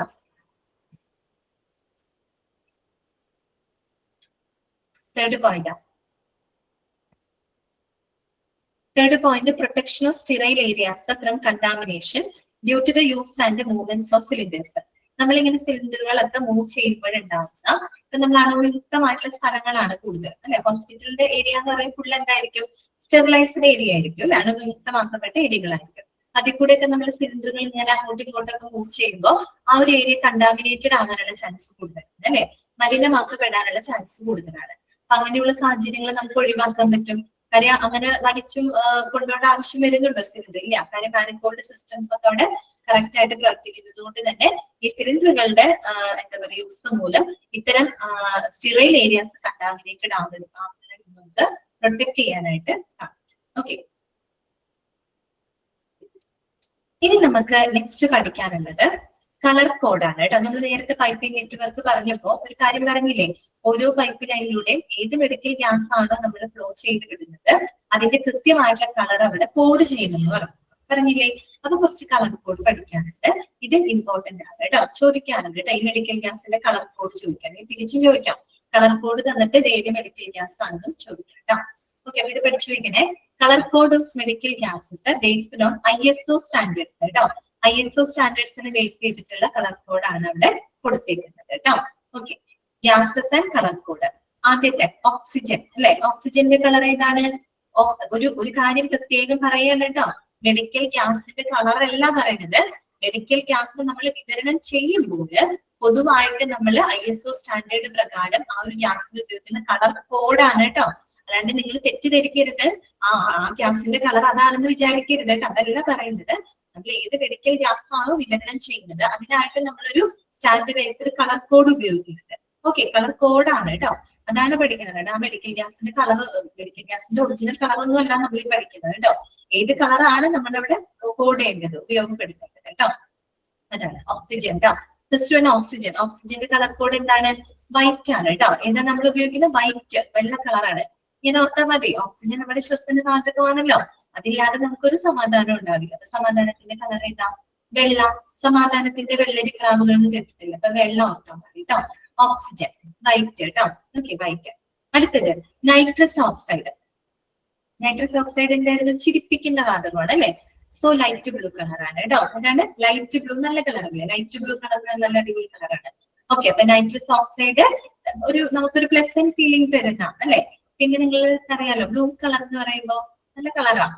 എന്നുവെച്ചാൽ എല്ലാവരും എടുത്ത് കാണിക്കും അല്ലെ. നമ്മുടെ ഉള്ള കോംപ്ലക്ഷൻ കുറച്ചുകൂടി എടുത്ത് കാണിക്കുന്ന ഒരു കളറാണ് ബ്ലൂ കളർ. ഓക്കെ, സോ അത് ഇച്ചിരി പ്ലസന്റ് ആണെന്ന് വിചാരിച്ചാൽ മതി കേട്ടോ. പ്ലസന്റ് ആയിട്ടുള്ള ഒരു മൂഡ് തരുന്നത് ഏത് ഗ്യാസ് ആണെന്ന് നമ്മൾ പറഞ്ഞേ? നൈട്രസ് ഓക്സൈഡ് ആണ് അല്ലെ, ചിരിപ്പിക്കുന്ന വാതകമാണ്. സോ നൈട്രസ് ഓക്സൈഡിന്റെ കളർ ഓർക്കുക, കളർ കോഡ് കേട്ടോ. സോറി, കളർ കോഡാണ് ലൈറ്റ് ബ്ലൂ കേട്ടോ. ലൈറ്റ് ബ്ലൂ കളറാണ്. ഓക്കെ, അടുത്തതാണ് മെഡിക്കൽ എയർ കേട്ടോ. മെഡിക്കൽ എയറിന്റെ ബ്ലാക്ക് ആൻഡ് വൈറ്റ് ഉപയോഗിക്കും കേട്ടോ.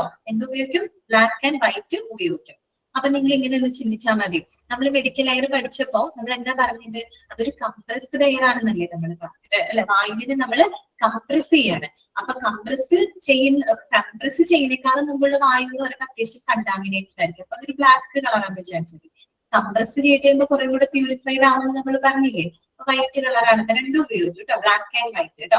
ഞാനിങ്ങനെ പറയുന്നത് മാറി പോവാതിരിക്കാൻ വേണ്ടി പറയുന്നതാണ് കേട്ടോ. കുറെ പഠിച്ചത് കഴിഞ്ഞ് അങ്ങോട്ടും ഇങ്ങോട്ടൊക്കെ തിരിയും. അത് തിരിയാതിരിക്കാൻ വേണ്ടിയിട്ട് എന്തെങ്കിലും ഓർക്കാൻ വേണ്ടി മാത്രം പറയുന്നതാണ് കേട്ടോ. ഓക്കെ, അപ്പൊ മെഡിക്കൽ എയർ എന്ന് പറയുന്നത് ബ്ലാക്ക് ആൻഡ് വൈറ്റ് ആണ് കേട്ടോ. ബ്ലാക്ക് ആൻഡ് വൈറ്റ് ആണ്, രണ്ടും ഉപയോഗിക്കും കേട്ടോ. Then suction. സക്ഷൻ എന്ന് പറഞ്ഞാൽ എന്താ? വാക്വം ആണ് ഉദ്ദേശിക്കുന്നത് കേട്ടോ. വാക്വം പഠിച്ചില്ലേ നമ്മള്? ഓക്കെ, അതിന്റെ കളറ് യെല്ലോ ആണ് കേട്ടോ. ഏത് കളറാണ്? യെല്ലോ കളറാണ് കേട്ടോ. വാക്വത്തിന്റെ കളർ എന്താണ്? യെല്ലോ കളറാണ്. Okay, then nitrogen. Liquid nitrogen നമ്മൾ പഠിച്ചില്ലേ? നൈട്രജന്റെ കളറ് ബ്ലാക്ക് ആണ് കേട്ടോ. കളർ കോഡ് പൊതുവെ ഉപയോഗിക്കുന്നത് ബ്ലാക്ക് കളറാണ് ഉപയോഗിക്കുക കേട്ടോ. നൈട്രജന് ബ്ലാക്ക് ആണ് യൂസ് ചെയ്യുന്നത്. Then carbon dioxide. ഇതാണ് കാർബൺ ഡൈ ഓക്സൈഡ്. ഏത് കളർ കോഡ്? ഗ്രേ ആണ് കേട്ടോ. ചാരനിറമാണ്, ഗ്രേ കളറാണ്. ഓക്കെ, അപ്പൊ ഒന്ന് ആലോചിച്ച് നോക്കി. ജസ്റ്റ് നിങ്ങൾ ഒന്ന് ഓർത്ത് നോക്കിയ ഓക്സിജന്റെ എന്താ കളറ്? സമാധാനം എന്നൊക്കെ ഓർത്താൽ മതി, വൈറ്റ് ആണ് കേട്ടോ. ഓക്കെ, ദെൻ നൈട്രസ് ഓക്സൈഡ് ചിരിപ്പിക്കുന്ന വാതകമാണ്, നമുക്ക് ഒരു പ്ലസന്റ് മൂഡൊക്കെ തരുന്നതാണ്. സോ ലൈറ്റ് ബ്ലൂ എന്ന് വിചാരിക്കാം. Medical air black and white. Suction അതിനെ തന്നെയാണ് വാക്വം എന്ന് പറയുന്നത് കേട്ടോ. യെല്ലോ കളറാണ്. നൈട്രജൻ ബ്ലാക്ക് ആണ്. കാർബൺ ഡയോക്സൈഡിന് ഉപയോഗിക്കുന്ന കളർ കോഡ് ഗ്രേ ആണ് കേട്ടോ. ഇത് ഏത് പ്രകാരമുള്ളതാണ്? ISO സ്റ്റാൻഡേർഡ് പ്രകാരമുള്ളതാണ് കേട്ടോ. ഇന്റർനാഷണൽ ഓർഗനൈസേഷൻ ഓഫ് സ്റ്റാൻഡർഡൈസേഷൻ നമ്മൾ പഠിച്ചില്ലേ? ISO ക്വാളിറ്റി അഷ്വറൻസ് പഠിച്ചില്ലേ? അതെ, ആ ISO സ്റ്റാൻഡേർഡ് പ്രകാരം പൊതുവെ ഈ പറയുന്ന ഗ്യാസുകൾക്ക് ഉപയോഗപ്പെടുത്തുന്ന കളർ കോഡാണ് ഇവിടെ കൊടുത്തിരിക്കുന്നത്. ഇത് പഠിച്ചാൽ മതി കേട്ടോ. ഓക്കെ, ഇനി നമുക്ക് പഠിക്കാനുള്ളത് safe practices when working with compressed gases. ഇത്തരത്തിലുള്ള ഗ്യാസുകൾ നമ്മൾ ഉപയോഗപ്പെടുത്തും, ഇതുമായിട്ട് നമ്മൾ പ്രവർത്തനത്തിൽ ഏർപ്പെടുമ്പോൾ നമ്മൾ എടുക്കേണ്ട സുരക്ഷാ നടപടിക്രമങ്ങൾ എന്തൊക്കെയാണ്? എളുപ്പമാണ് കേട്ടോ. സുരക്ഷാ നടപടിക്രമങ്ങൾ എന്തൊക്കെയാണ്. അപ്പൊ നമുക്ക് ഇതൊക്കെ വായിച്ച് മനസ്സിലാക്കാവുന്ന കാര്യങ്ങളേ ഉള്ളൂ കേട്ടോ. വേറെ കൂടുതലൊന്നും അധികം ചോദിക്കാനൊന്നുമില്ല. പോയിന്റ് മനസ്സിലാക്കി വെക്കാൻ മാത്രമേ ഉള്ളൂ. Safe practices when working with compressed gas കേട്ടോ. കംപ്രസറി ഗ്യാസസുകൾ നമ്മൾ കൈകാര്യം ചെയ്യുമ്പോൾ നമ്മൾ എടുക്കേണ്ട സുരക്ഷാ നടപടിക്രമങ്ങളാണ് ഇത് നമ്മൾ പഠിക്കാനായിട്ട് പോകുന്നത്. അത് 4 കാറ്റഗറിയിലായിട്ടാണ് നമ്മൾ കൊടുത്തേക്കുന്നത് കേട്ടോ. ഒന്ന് ഐഡന്റിഫിക്കേഷൻ ഓഫ് കണ്ടന്റ്സ്, അതായത് കണ്ടന്റുകൾ തിരിച്ചറിയാം. അതൊരു സേഫ് ആയിട്ടുള്ള നടപടിക്രമമാണ് അല്ലെ. ഒരു സിലിണ്ടർ കൊണ്ടുവന്ന ആ സിലിണ്ടറിനകത്ത് ഏത് മെഡിക്കൽ ഗ്യാസ് ആണ്, എന്ത് കണ്ടന്റ് ആണ്, എന്ത് മെഡിക്കൽ ഗ്യാസ് ആണെന്നുള്ളത് ആദ്യം നമ്മൾ അറിയണം. അത് അറിഞ്ഞിരുന്നാൽ മാത്രമാണ് അതിനനുസരിച്ചുള്ള പ്രിക്കോഷൻസ് നമുക്ക് എടുക്കാനായിട്ട് സാധിക്കുള്ളൂ. ഓക്കെ, അത് പിന്നെ വരുന്നത് ഓപ്പറേഷണൽ സേഫ്റ്റി ചെക്കപ്സ് ആണ്. എന്ന് വെച്ചാൽ നമ്മള് പ്രവർത്തന സുരക്ഷാ പരിശോധനകളാണ്. ഈ സംഭവം നമ്മൾ പ്രവർത്തിപ്പിക്കുന്ന സമയത്ത്, അതുമായിട്ട് പ്രവർത്തിക്കുന്ന സമയത്ത്, വർക്ക് ചെയ്യുന്ന സമയത്ത് നമ്മൾ എടുക്കേണ്ട സുരക്ഷാ നടപടിക്രമങ്ങള്. പിന്നെ ഹാൻഡ്ലിംഗ് ആൻഡ് യൂസ് കേട്ടോ, അതിന്റെ ഉപയോഗവുമായിട്ട് ബന്ധപ്പെട്ട സുരക്ഷാ നടപടിക്രമങ്ങള്. ദെൻ ലിഫ്റ്റിംഗ് ആൻഡ് ട്രാൻസ്പോർട്ട്, നമ്മളൊരു മെഡിക്കൽ ഗ്യാസ് അങ്ങോട്ടും ഇങ്ങോട്ടും ലിഫ്റ്റ് ചെയ്യുമ്പോൾ, ട്രാൻസ്പോർട്ട് ചെയ്യുമ്പോൾ നമ്മൾ ശ്രദ്ധിക്കേണ്ട സുരക്ഷാ നടപടിക്രമങ്ങൾ. അങ്ങനെ 4 കാറ്റഗറിയിലായിട്ടാണ് മൊത്തത്തിൽ നമ്മളത് പഠിക്കുന്നത് കേട്ടോ. ഒന്ന് identification of content, then operational safety check-ups, then handling and use, then lifting and transport. അങ്ങനെ 4 കാറ്റഗറിയിലായിട്ട് നമ്മൾ എടുക്കേണ്ട സുരക്ഷാ നടപടിക്രമങ്ങളാണ് ഇനി നമുക്ക് പഠിക്കാനായിട്ടുള്ളത് കേട്ടോ. അത് കഴിഞ്ഞാൽ പിന്നെ നമുക്ക് അധികം ഇല്ല കേട്ടോ, കുറച്ചും കൂടെ ഉള്ളു. സോ നമുക്കത് മൺഡേ എടുക്കാം കേട്ടോ. ഞാൻ അൺമ്യൂട്ട് ചെയ്യാണ്. ഇന്നത്തെ ക്ലാസ്സിൽ നിങ്ങൾക്ക് എന്തെങ്കിലും ഡൗട്ട് ഉണ്ടെങ്കിൽ ചോദിക്കാം കേട്ടോ, അല്ലെങ്കിൽ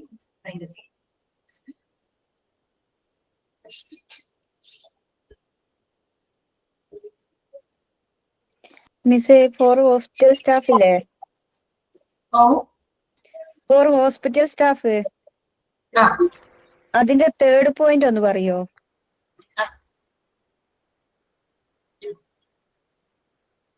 ഹോസ്പിറ്റൽ സ്റ്റാഫിന്റെ 3rd point regular flow of gases, gates എന്നല്ല കേട്ടോ, ഗ്യാസസ് എന്നാക്കണേ. Regular flow of gases whenever and wherever needed. അതായത് നമുക്ക് ആവശ്യമുള്ള സമയത്ത്, ആവശ്യമുള്ളപ്പോഴെല്ലാം നമുക്ക് എന്ത് ചെയ്യാൻ പറ്റും, മെഡിക്കൽ ഗ്യാസ് വിതരണം ചെയ്യാൻ പറ്റും അല്ലെ. ഹോസ്പിറ്റൽ സ്റ്റാഫുകൾക്ക് ഇപ്പോൾ ഒരു പേഷ്യന്റിന് ക്രിട്ടിക്കലാണ്, ഓപ്പറേഷൻ തിയേറ്ററിൽ കിടക്കുന്ന ഒരു പേഷ്യന്റ് വളരെ ക്രിട്ടിക്കലാണ്, അവർക്ക് പെട്ടെന്ന് തന്നെ ഒരു ഓക്സിജൻ ആവശ്യമായിട്ട് വന്നു. പെട്ടെന്ന് തന്നെ നമുക്ക് ഈസി ആയിട്ട് അവിടെ മെഡിക്കൽ ഗ്യാസ് വിതരണം ചെയ്യാൻ പറ്റുന്നില്ലേ?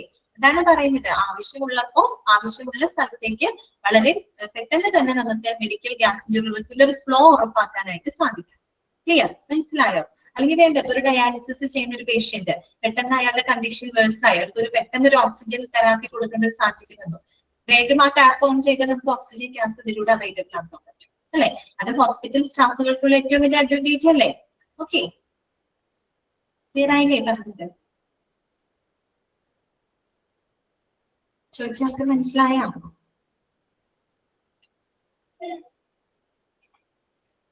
നിങ്ങൾക്ക് എന്താണ് ഒരു ഉഷാറില്ലാത്തത്? എന്തൊക്കെ? സെക്കൻഡറി എക്യുപ്മെന്റ് എന്ന് പറഞ്ഞാല് നമ്മള് മെഡിക്കൽ ഗ്യാസ് ഉപയോഗപ്പെടുത്തുന്ന ഉപകരണങ്ങൾ. ഓക്കെ, നമ്മൾ തുടക്കം പറഞ്ഞില്ലേ, മെഡിക്കൽ ഗ്യാസ് ഏതിലൂടെയൊക്കെ നമ്മൾ കൊടുക്കുന്ന പേഷ്യന്റിന്റെ ശരീരത്തിലോട്ട്? മാസ്കുകൾ വഴി അല്ലെ, വെന്റിലേറ്റർ മെഷീനുകൾ ഉണ്ട്, അനസ്തേഷ്യ മെഷീനുകൾ ഉണ്ട്. ഇതൊക്കെ വഴിയായിട്ടാണ് നമ്മൾ മെഡിക്കൽ ഗ്യാസ് കൊടുക്കുന്നത്. ആ മെഡിക്കൽ ഗ്യാസ് ഉപയോഗിക്കുന്ന ഉപകരണങ്ങൾ ഉണ്ടല്ലോ, ഏത് ഉപകരണത്തിലൂടെയാണ് നമ്മൾ അവരുടെ ശരീരത്തിലോട്ട് കൊടുക്കുന്നത്, അതിനെയാണ് നമ്മൾ അവിടെ സെക്കൻഡറി എക്യുപ്മെന്റ് എന്ന് പറയുന്നത് കേട്ടോ. ഓക്കെ, മനസ്സിലായി തുഷാരൊക്കെ? ഓക്കെ, അങ്ങനെയാണെങ്കിൽ നമുക്ക് വേറെ ഡൗട്ട്സ് ഒന്നും ഇല്ലാന്ന് വിചാരിക്കുന്നത്. ഇത്രയും ഭാഗം നല്ലപോലെ വായിക്കണം കേട്ടോ. എനിക്കിനി ഈ ഒരു ചാപ്റ്റർ മാത്രമേ ഉള്ളൂ. ഓക്കെ, പക്ഷെ അത് മറ്റുള്ളവരുടെ തീർന്നില്ലെങ്കിൽ അതും കൂടെ ഷെയർ ചെയ്തെടുക്കാം കേട്ടോ. നിങ്ങൾക്ക് 27th ആണ് പറഞ്ഞിരിക്കുന്നത്, അതിന് മുമ്പ് പോർഷൻസ് കവർ ചെയ്യാനാണ് പറഞ്ഞിരിക്കുന്നത്. അപ്പോ എനിക്ക് ഈ ഒരു ചാപ്റ്റർ കൂടെ ഉള്ളൂ. ഇനിയിപ്പോ മെഡിക്കൽ എക്യുപ്മെന്റ് എടുക്കാനുണ്ട് നിങ്ങൾക്ക്, പിന്നെ ഹോസ്പിറ്റൽ ഇൻഫർമേഷൻ സിസ്റ്റം എടുക്കാനായിട്ട് തോന്നുന്നത്. അപ്പൊ അവരുടെ തീർന്നിട്ടില്ല എന്നുണ്ടെങ്കിൽ ഷെയർ ചെയ്യും കേട്ടോ, ഷെയർ ചെയ്ത് എടുത്ത് തീർക്കും കേട്ടോ. ഓക്കെ, അപ്പൊ ശരി കേട്ടോ, നമുക്ക് നെക്സ്റ്റ് ക്ലാസ്സിൽ കാണാം. Thank you.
അയ്യപ്പ പോലെ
Good afternoon.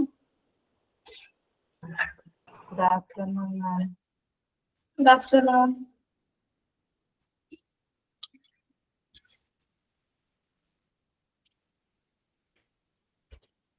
കാണാൻ പറ്റുന്നുണ്ടോ?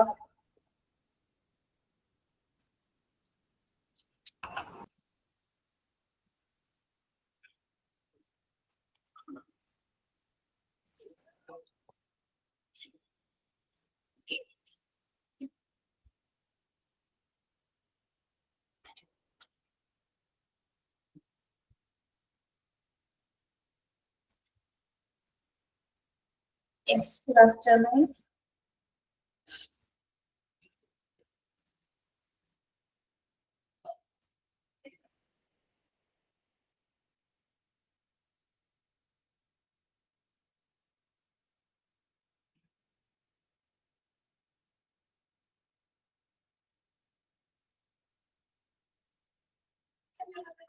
Yes, നമ്മള് patient satisfaction survey തുടങ്ങിയല്ലേ? ഇൻട്രൊഡക്ഷൻ ഭാഗങ്ങൾ പറഞ്ഞിരുന്നു. ഇവിടെ വരെ പറഞ്ഞില്ലേ? The patient satisfaction survey questionnaire helps evaluate basic metric across patient care and help medical institutions in asserting the level of care extent and pitfalls in services. Yes. Next വരുന്നത് 6 underlying metrics which patient satisfaction have to be measured or are. അതായത് രോഗിയുടെ satisfaction അളക്കാൻ വേണ്ടിയിട്ട് നമ്മൾ 6 അടിസ്ഥാന അളവുകൾ ഉപയോഗിക്കുന്നുണ്ട്.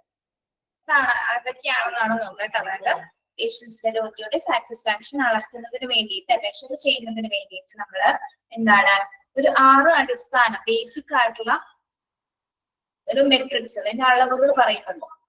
എന്തൊക്കെയാണ്? ഇതൊക്കെ നോക്കിയിട്ടാണ് പേഷ്യന്റ് സാറ്റിസ്ഫാക്ഷൻ സർവേ നമ്മൾ മെഷർ ചെയ്യുന്നത്. ഫസ്റ്റ് വരുന്നത് quality of medical care. Quality of medical care, interpersonal skills displayed by medical professionals, transparency and communication between care provider and patient, financial aspects of care, access to doctors and other medical professionals, and accessibility of care. Okay, these are the 6 measures to patient satisfaction measure ചെയ്യുന്നതിന് വേണ്ടിയിട്ടുള്ള അളവുകളാണ്, ടൂൾസുകളാണ് കേട്ടോ. Quality of medical care അല്ലെ, രോഗിക്ക് എത്രത്തോളം quality care പേഷ്യന്റിന് കൊടുക്കുന്നു എന്നത് നമ്മൾ measure ചെയ്യുന്ന ഒരു ഘടകമാണ്. Okay, quality of medical care. പിന്നെന്താ വരുന്നത്? Interpersonal skills displayed by medical professionals. Interpersonal skills displayed by medical professionals എന്താണ്? അതായത് അവർക്ക് കൊടുക്കുന്ന ട്രീറ്റ്മെന്റിലെ മെഡിക്കൽ പ്രൊഫഷണൽസ് അവർ ഇന്റർപേഴ്സണൽ സ്കിൽസ് ഉള്ളവരാണോ, നല്ല ക്വാളിഫൈഡ് ആയിട്ടുള്ള നല്ല കഴിവുള്ള പേഴ്സൺസ് ആണോ എന്ന് ചെക്ക് ചെയ്യുന്നു അല്ലെ. അത് ആ സാറ്റിസ്ഫാക്ഷൻ സർവേയിൽ ഉൾപ്പെടുത്തുന്നുണ്ട്. Interpersonal skills displayed by medical professional. മെഡിക്കൽ പ്രൊഫഷണൽസ് എന്ന് പറയുന്ന ആരൊക്കെയാണ്? ഫിസിഷ്യൻസ്, ഡോക്ടേഴ്സ് അല്ലെ. ഇവരുടെ പെർഫോമൻസിൽ അവരുടെ കഴിവ് നല്ല രീതിയിലുള്ള സ്കിൽഡ് ആയിട്ടുള്ള പ്രൊഫഷണൽസ് ആണോ കെയർ കൊടുക്കുന്നത് എന്ന് ചെക്ക് ചെയ്യുന്നു. Next, transparency and communication between care provider and patient. Transparency and communication between care provider and patient. എന്താണ്? കെയർ പ്രൊവൈഡേഴ്സും പേഷ്യൻസിനും തമ്മിലൊരു സുതാര്യമായ, ട്രാൻസ്പെറൻസി മീൻസ് സുതാര്യമായിട്ടുള്ള ഒരു കമ്മ്യൂണിക്കേഷൻ, നല്ല രീതിയിലുള്ള ഒരു കമ്മ്യൂണിക്കേഷൻ ആണോ കെയർ പ്രൊവൈഡേഴ്സിന് പേഷ്യൻസിന് കൊടുക്കുന്നതെന്ന് ചെക്ക് ചെയ്യുന്നു. ഓക്കെ, അതായത് നല്ല രീതിയിലുള്ള ആശയവിനിമയം പേഷ്യൻസ് ആയിട്ട് കെയർ പ്രൊവൈഡേഴ്സ് നടത്തുന്നുണ്ടോ എന്ന് ചെക്ക് ചെയ്യാൻ വേണ്ടിയിട്ട്. Then financial aspects of care. എന്താണ് ഫിനാൻഷ്യൽ ആസ്പെക്ട്സ് ഓഫ് കെയർ എന്ന് പറയുന്നത്? അതായത് ചികിത്സയുമായി ബന്ധപ്പെട്ട മറ്റ് സാമ്പത്തിക വശങ്ങൾ അല്ലെ, ചികിത്സയുമായി ബന്ധപ്പെട്ട് വരുന്ന മറ്റ് സാമ്പത്തിക വശങ്ങൾ, അതായത് കോസ്റ്റ് എഫക്റ്റീവ് ആയിട്ടുള്ള ട്രീറ്റ്മെന്റുകളാണോ പേഷ്യൻസിന് കൊടുക്കുന്നത്, അതുമായി ബന്ധപ്പെട്ട കാര്യങ്ങളാണ് എന്തിൽ വരുന്നത്? ഫിനാൻഷ്യൽ ആസ്പെക്ട്സ് ഓഫ് കെയറിൽ വരുന്നത്. ഓക്കെ, കോസ്റ്റ് എഫക്റ്റീവ് ആക്കിയിട്ട് ക്വാളിറ്റി കൊടുക്കുന്ന നല്ല ക്വാളിറ്റിയുള്ള ചികിത്സയാണോ പ്രൊവൈഡ് ചെയ്യുന്നത് എന്ന് ചെക്ക് ചെയ്യുന്നതിന് വേണ്ടിയിട്ട്. ഫിഫ്ത്ത് എന്താണ്? Access to doctors and other medical professional. Access to doctors and other medical professional.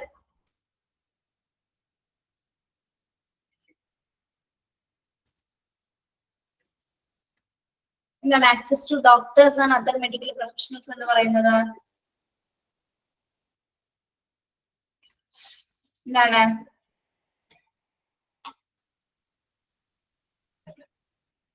Page number ഒന്ന് പറഞ്ഞു കൊടുക്കാമോ ആരെങ്കിലും?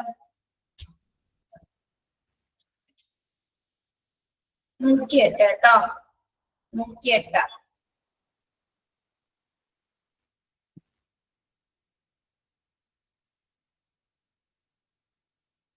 അതായത് എന്താണ്? Access to doctors and other medical professionals. അതായത് എത്രയും പെട്ടെന്ന് നമുക്ക് ഡോക്ടേഴ്സിനെ മെഡിക്കൽ പ്രൊഫഷണൽസിലേക്ക് ആക്സസ് ചെയ്യാൻ, അതായത് അവരിലേക്കുള്ള പ്രവേശനം വളരെ എളുപ്പമായിട്ട് പറ്റുന്നുണ്ട് അല്ലെ. ഒരുപാട് വെയിറ്റും ടൈമൊക്കെ എടുത്തിട്ടാണോ ഡോക്ടേഴ്സിനെ കാണുന്നത്, അല്ലെങ്കിൽ അവരെ പെട്ടെന്ന് ആക്സസ് ചെയ്യാൻ പറ്റുന്നുണ്ടോ അല്ലെ. അവരെ ട്രീറ്റ്മെന്റിന് ഇപ്പോ ഒരുപാട് നേരം വെയിറ്റ് ചെയ്ത പേഷ്യൻസ് ഉണ്ടാവും. അങ്ങനത്തെ സിറ്റുവേഷൻസ് വരാതെ ഡോക്ടേഴ്സിനെ കാണാൻ വരുന്ന സമയം അവർ കുറച്ച് സമയം ഡിലേ മാത്രം ഉണ്ടായിട്ട് പേഷ്യൻസിന് ഡോക്ടേഴ്സിന് നമുക്ക് കാണാനായിട്ട് സാധിക്കുന്നുണ്ടോ എന്നും പേഷ്യൻസിനോട് നമ്മൾ സർവേ ചെയ്യുന്ന സമയത്ത് ചോദിക്കുന്നുണ്ട്. അത് എന്താണ്? ഒരു മെഷറിംഗ് ചെയ്യുന്ന ഒരു മെട്രിക്സ് ആണ്. Then accessibility of care. Accessibility of care എന്താണ്? Accessibility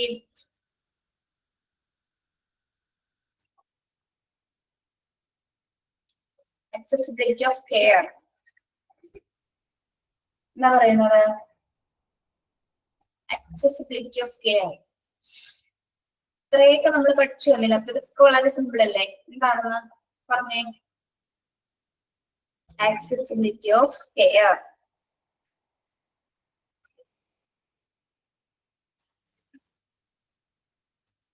അതായത് പരിചരണത്തിലേക്കുള്ള പ്രവേശനം എന്ന് പറയാം. അതായത് നമ്മൾ ടെസ്റ്റുകളൊക്കെ കഴിഞ്ഞതിന് ശേഷം ഇപ്പൊ ഒരുപാട് ടെസ്റ്റുകളൊക്കെ പറഞ്ഞിട്ട് എത്രയും പെട്ടെന്ന് തന്നെ എന്താണ് ഡോക്ടറിനെ കയറിയിട്ട് ഡോക്ടറിനെ പോയി കണ്ട് നമുക്കത് നമുക്ക് എത്രയും പെട്ടെന്ന് ഡയഗ്നോസിസ് ചെയ്യാൻ പറ്റും. ഇപ്പൊ ടെസ്റ്റുകളുടെ അടിസ്ഥാനത്തിൽ രോഗിയെ പെട്ടെന്ന് ഡോക്ടേഴ്സിന്റെ അടുത്തേക്ക് എത്തിക്കാൻ കഴിയുക അല്ലെ, ട്രീറ്റ്മെന്റ് കൊടുക്കാൻ പറ്റണം. അപ്പൊ നമ്മളിപ്പോ എക്സ്റേ സ്കാനിങ് എടുക്കാൻ കുറെ സമയം കഴിഞ്ഞിട്ടായിരിക്കും ഈ ഡോക്ടറെ കാണാൻ പറ്റുന്നത്. അങ്ങനത്തെ സിറ്റുവേഷൻസ് ഒരു ഡിലേ വരാതെ തന്നെ നമുക്ക് അത്രയും ടെസ്റ്റുകളൊക്കെ കഴിഞ്ഞാലും എത്രയും പെട്ടെന്ന് എന്താണ് നമുക്ക് ആ കെയർ കിട്ടുന്നത്, പെട്ടെന്ന് തന്നെ കെയർ കിട്ടുന്ന രീതിയിലായിരിക്കണം പേഷ്യൻസിനോട് നമ്മൾ അത്തരം രീതിയിലുള്ള സംവിധാനങ്ങളായിരിക്കണം അവിടെ വരേണ്ടത്. ഓക്കെ, അപ്പൊ ഇപ്പൊ എന്താ പറഞ്ഞാൽ നമ്മള് പേഷ്യൻസ് രോഗിയുടെ സാറ്റിസ്ഫാക്ഷൻ അളക്കാനായിട്ട് നമ്മൾ ഉപയോഗിക്കുന്ന 6 അടിസ്ഥാന അളവുകൾ എന്ന് പറയുന്നത് ഏതൊക്കെയാണ്? ഒന്ന്, ക്വാളിറ്റി ഓഫ് മെഡിക്കൽ കെയർ അല്ലെ, കൊടുക്കുന്ന മെഡിക്കൽ കെയർ അത്രയും വളരെയധികം ക്വാളിറ്റി ഉള്ളതാണോ? പിന്നെ interpersonal skills displayed by medical professionals. എന്താണ് interpersonal skills displayed by medical professionals എന്ന് പറയുന്നത്? അവർക്ക് കൊടുക്കുന്ന മെഡിക്കൽ പ്രൊഫഷണൽസ് അല്ലെ, അവരെ ചികിത്സിക്കുന്ന മെഡിക്കൽ പ്രൊഫഷണൽസുകൾ നല്ല രീതിയിൽ ടാലന്റഡ് ആണോ, സ്കിൽഫുൾ ആയിട്ടുള്ളവരാണോ എന്ന് ചെക്ക് ചെയ്യുന്നു. Okay, transparency and communication between care provider and patient. Transparency and communications, അതായത് പേഷ്യൻസിനോട് നല്ല രീതിയിലുള്ള ഒരു കമ്മ്യൂണിക്കേഷൻ, വളരെ സുതാര്യമായിട്ടുള്ള രീതിയിലുള്ള ഒരു കോപ്പറേറ്റീവ് ആയിട്ടുള്ള ഒരു എന്താണ് കമ്മ്യൂണിക്കേഷൻ, ആശയവിനിമയമായിരിക്കണം അത് നടത്തേണ്ടത്. ആണോ ആശയവിനിമയമാണോ, നല്ല രീതിയിലുള്ള ഒരു കമ്മ്യൂണിക്കേഷൻ ആണോ കെയർ പ്രൊവൈഡേഴ്സ് നടത്തുന്നത്? Financial aspects of care. Financial aspects of care എന്താണ്? ചികിത്സയുമായി ബന്ധപ്പെട്ട് വരുന്ന മറ്റ് സാമ്പത്തിക വശങ്ങൾ, എഫക്റ്റീവ് അതായത് കോസ്റ്റ് എഫക്റ്റീവ് ആയിട്ടുള്ള ട്രീറ്റ്മെന്റ്സ് കൊടുക്കുന്നത്. പിന്നെ എന്താണ്? Access doctors and other medical professionals, അതായത് ഡോക്ടേഴ്സിലേക്കും മെഡിക്കൽ പ്രൊഫഷണലിലേക്കും എത്രയും പെട്ടെന്ന് ആക്സസ് ചെയ്യാൻ പറ്റുന്നത്, പേഷ്യൻസിന് ആക്സസ് ചെയ്യാൻ പറ്റുന്നുണ്ടോ ചികിത്സയ്ക്ക് ശേഷം അല്ലെങ്കിൽ മറ്റ് ചികിത്സാ നടപടികൾക്കിടയിൽ എന്താണ് പേഷ്യൻസിന് എത്രയും പെട്ടെന്ന് തന്നെ ഡോക്ടേഴ്സിനെ ഫിസിഷ്യൻസിനെയൊക്കെ കാണാനായിട്ട് സാധിക്കുന്നുണ്ടോ? Accessibility of care. Accessibility of care എന്നാൽ പരിചരണത്തിലേക്കുള്ള പ്രവേശനം, അതായത് നിരവധി ടെസ്റ്റുകളൊക്കെ ചെയ്യുന്നതിന് ശേഷം എത്രയും പെട്ടെന്ന് ഡോക്ടറിനെ കാണാൻ സാധിക്കുന്നത് അല്ലെ, ടെസ്റ്റുകളുടെ അടിസ്ഥാനത്തിൽ രോഗിയെ പെട്ടെന്ന് ഡോക്ടേഴ്സിന്റെ അടുത്തേക്ക് എത്തിക്കുന്നുണ്ടോ എന്ന് കൂടെ എന്തിൽ നോക്കുന്നുണ്ട്? പേഷ്യന്റ് സാറ്റിസ്ഫാക്ഷൻ സർവേയിൽ നമ്മൾ അളക്കുന്ന മറ്റൊരു അളവ് കൂടിയാണ്. ഓക്കെ, അപ്പൊ ഈ 6 മെട്രിക്സ് അളവിന്റെ അടിസ്ഥാനത്തിലാണ് പേഷ്യന്റ് സാറ്റിസ്ഫാക്ഷൻ സർവേ നമ്മൾ കണ്ടക്ട് ചെയ്യുന്നത്. ഓക്കെ, ഇതാണ് ബേസിക് കണ്ടന്റ്സ് എന്ന് പറയുന്നത്. ഒന്ന് വായിച്ചു നോക്കിയ 6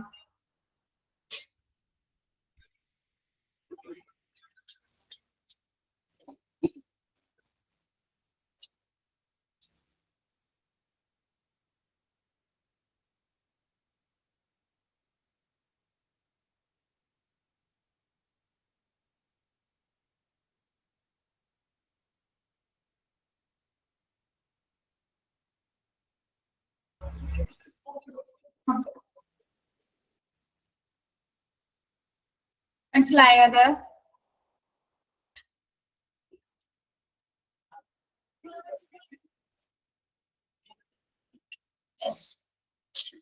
ഇനി a patient satisfaction survey can be conducted anytime during an electronic medical record EMR or an electronic health record EHR.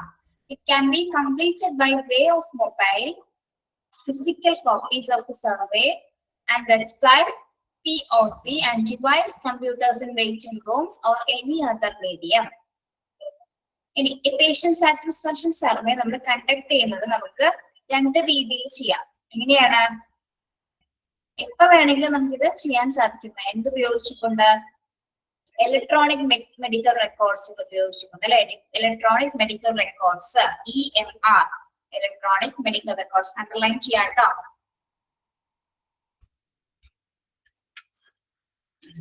ഇത് ഉപയോഗിച്ചുകൊണ്ട് പേഷ്യൻസിന്റെ മെഡിക്കൽ റെക്കോർഡുകൾ നമുക്ക് എപ്പോ വേണമെങ്കിലും തയ്യാറാക്കാനായിട്ട് സാധിക്കും കേട്ടോ. EMR ഉപയോഗിച്ചുകൊണ്ട്, ഇലക്ട്രോണിക് മെഡിക്കൽ റെക്കോർഡ് സംവിധാനം ഉപയോഗിച്ചുകൊണ്ട്, അല്ലെങ്കിൽ electronic health record EHR, electronic health record EHR.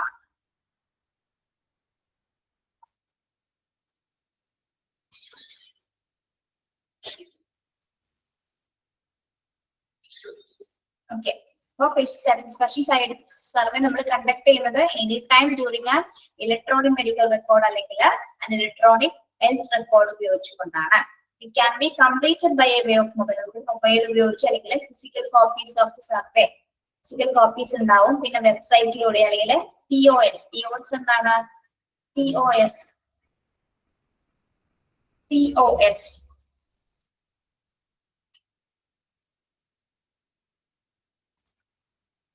Point of scale എന്ന് പറയും. അതായത് പോയിന്റ് ഓഫ് സ്കെയിൽ ഡിവൈസ്. അതായത് നമ്മൾ ലിങ്ക് അയച്ചുകൊണ്ട് നമ്മൾ ചെയ്യാറില്ലേ, ലിങ്ക് അയച്ചുകൊണ്ട് ചെയ്യാറില്ലേ. അതായത് ലിങ്ക് ആപ്പ് ഉണ്ടാവും, അതിന്റെ ലിങ്ക് അയച്ചു കൊടുത്തിട്ട് അവർ എന്താ അതിൽ കയറിയിട്ട് എന്ത് ചെയ്യും? ക്വസ്റ്റ്യൻസ് ഇപ്പൊ നിങ്ങൾ എക്സാം എഴുതുന്നത് എങ്ങനെയാണ്? നമ്മൾ ലിങ്ക് അയച്ചിരുന്ന സമയത്ത് നിങ്ങൾ അതിൽ കയറി ജോയിൻ ചെയ്തതിനു ശേഷം നിങ്ങൾ എല്ലാ ക്വസ്റ്റ്യൻസ് അറ്റൻഡ് ചെയ്തിട്ട് സബ്മിറ്റ് ചെയ്യുന്നത്. സെയിം അത് തന്നെ എന്താണ്? POS എന്ന് പറയുന്നത് പോയിന്റ് ഓഫ് സ്കെയിൽ ഡിവൈസ് ആണ്. പോയിന്റ് ഓഫ് സ്കെയിൽ ഡിവൈസ് എന്ന് പറയുന്നത് നമ്മള് ലിങ്ക് ആപ്പ് വഴിയിട്ട്, ലിങ്ക് അയക്കുന്ന ആപ്സ് വഴിയിട്ട് എന്താണ് സർവീസ് കണ്ടക്ട് ചെയ്യുന്നത്. ഇനി കമ്പ്യൂട്ടേഴ്സ് ഇൻ വെയിറ്റിംഗ് റൂംസ്. പിന്നെന്താണ്? Computers in waiting rooms of any other medium.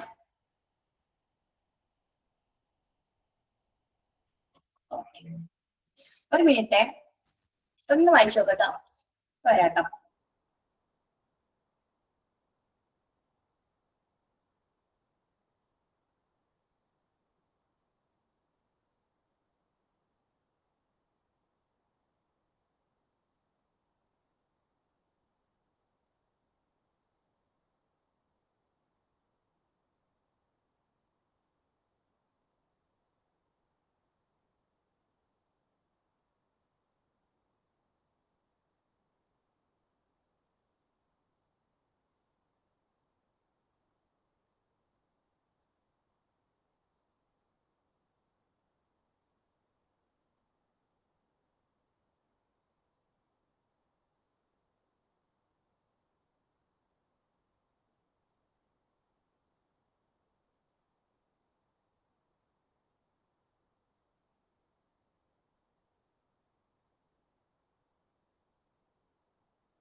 Okay, yes. Okay, എന്താണ് പേഷ്യന്റ് സാറ്റിസ്ഫാക്ഷൻ സർവേ നമ്മൾ കണ്ടക്ട് ചെയ്യുന്നത് ഒന്ന് ഇലക്ട്രോണിക് മെഡിക്കൽ റെക്കോർഡ്സുകൾ വഴി അല്ലെങ്കിൽ ഇലക്ട്രോണിക് ഹെൽത്ത് റെക്കോർഡ്സുകൾ വഴി. ഇനി ഇതെങ്ങനെയാണ് കംപ്ലീറ്റ് ചെയ്യുന്നത്? Can be completed by way of mobile. അല്ലെ, മൊബൈൽ ഉപയോഗിച്ച് ചെയ്യാം. അല്ലെങ്കിൽ ഫിസിക്കൽ കോപ്പീസ് ഉപയോഗിച്ചുകൊണ്ട് നമുക്ക് ചെയ്യാം. അതിന്റെ കോപ്പീസ് അതായത് നമുക്ക് റിട്ടേൺ ഫോമിൽ ചെയ്യാൻ പറ്റും അല്ലെ. അല്ലാതെ മൊബൈലിൽ നമ്മൾ ഓൺലൈൻ ചെയ്യുന്നതാണ്. അല്ലാതെ നമുക്ക് ഫിസിക്കൽ കോപ്പീസിൽ ചെയ്യാം. ഓൾ മ്യൂട്ടാ. കുഴപ്പമില്ലടോ, എല്ലാവരും ഇല്ലായിരിക്കല്ലേ, പ്രശ്നമില്ല.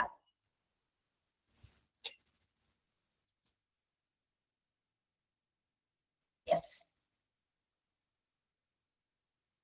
അപ്പോ നമ്മളുടെ ഫിസിക്കൽ കോപ്പി എന്ന് പറയുന്നത് ഈ കോപ്പീസ് കണ്ടില്ലേ, ഇത് നമുക്ക് നേരിട്ട് പ്രിന്റ് കൊടുത്തിട്ട് അവരെ കൊണ്ട് ചെയ്യിപ്പിക്കാൻ പറ്റും. നേരെ കൊടുത്തിട്ടും ചെയ്യാം. പിന്നെ അല്ലെങ്കിൽ എന്താണ് വെബ്സൈറ്റ് മുഖേന ചെയ്യാം. വെബ്സൈറ്റ് മുഖേന നമുക്ക് ലിങ്ക് അയച്ചു കൊടുക്കാം. വെബ്സൈറ്റില് ആ സർവേയുടെ മോഡൽ അയച്ചു കൊടുത്ത് അവരെ കൊണ്ട് ചെയ്യാൻ സാധിക്കും. അതുപോലെ തന്നെ POS എന്ന് പറയുന്നത് പോയിന്റ് ഓഫ് സ്കെയിൽ. അതായത് നമ്മൾ എന്താണ് ലിങ്ക് ആപ്പ് വഴി, ചില ലിങ്ക് ആപ്പ് വഴിയിട്ട് നമുക്ക് സർവേ കണ്ടക്ട് ചെയ്യാൻ പറ്റും POS ഡിവൈസ് ഉപയോഗിച്ചുകൊണ്ട്. പിന്നെ വെയിറ്റിംഗ് റൂംസിലുള്ള കമ്പ്യൂട്ടേഴ്സിന് അത് വേണ്ട, കമ്പ്യൂട്ടേഴ്സ് എന്ന് മാത്രം മതി കേട്ടോ. ഇൻ വെയിറ്റിംഗ് റൂംസ് വേണ്ട, കമ്പ്യൂട്ടേഴ്സ് എന്ന് മാത്രം മതി.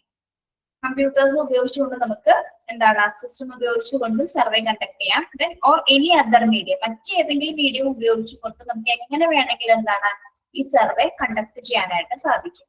പ്രധാനമായിട്ട് ഇത് EMR അല്ലെങ്കിൽ EHR ആണ് ഇത് കണ്ടക്ട് ചെയ്യുന്നത് അല്ലെ.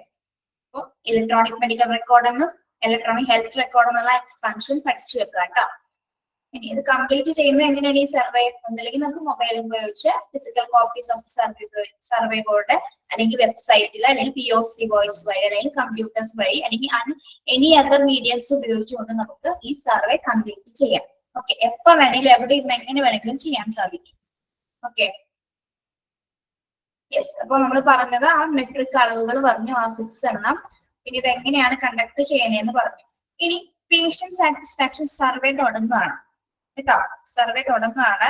ഇനിയാണ് തുടങ്ങുന്നതിന് മുമ്പായിട്ട് അതിന്റെ പേജിൽ ഇൻട്രൊഡക്ഷൻ ആയിട്ട് ഇങ്ങനെ കുറച്ച് ഭാഗങ്ങൾ കൊടുത്തിട്ടുണ്ടാവും. പേഷ്യന്റ് സാറ്റിസ്ഫാക്ഷൻ സർവേയുടെ ഇൻട്രൊഡക്ഷൻ ഭാഗത്ത് കുറച്ച് കാര്യങ്ങൾ കൊടുത്തിട്ടുണ്ട്. എന്തൊക്കെയാണ്?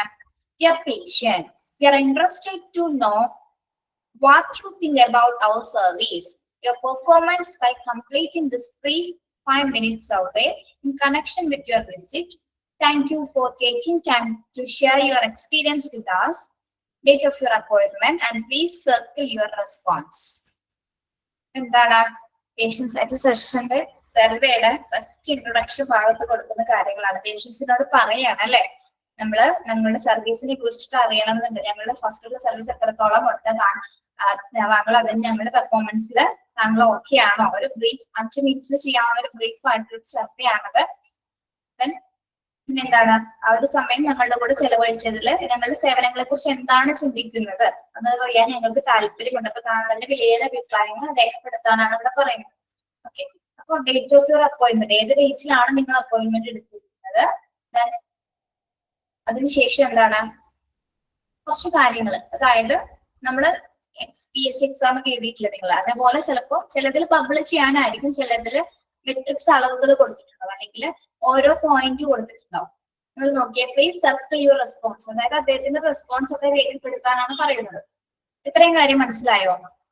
ഇൻട്രൊഡക്ഷൻ, എന്നിട്ട് വേണം ഇത് പറയാനായിട്ട്. മനസ്സിലായില്ലേ?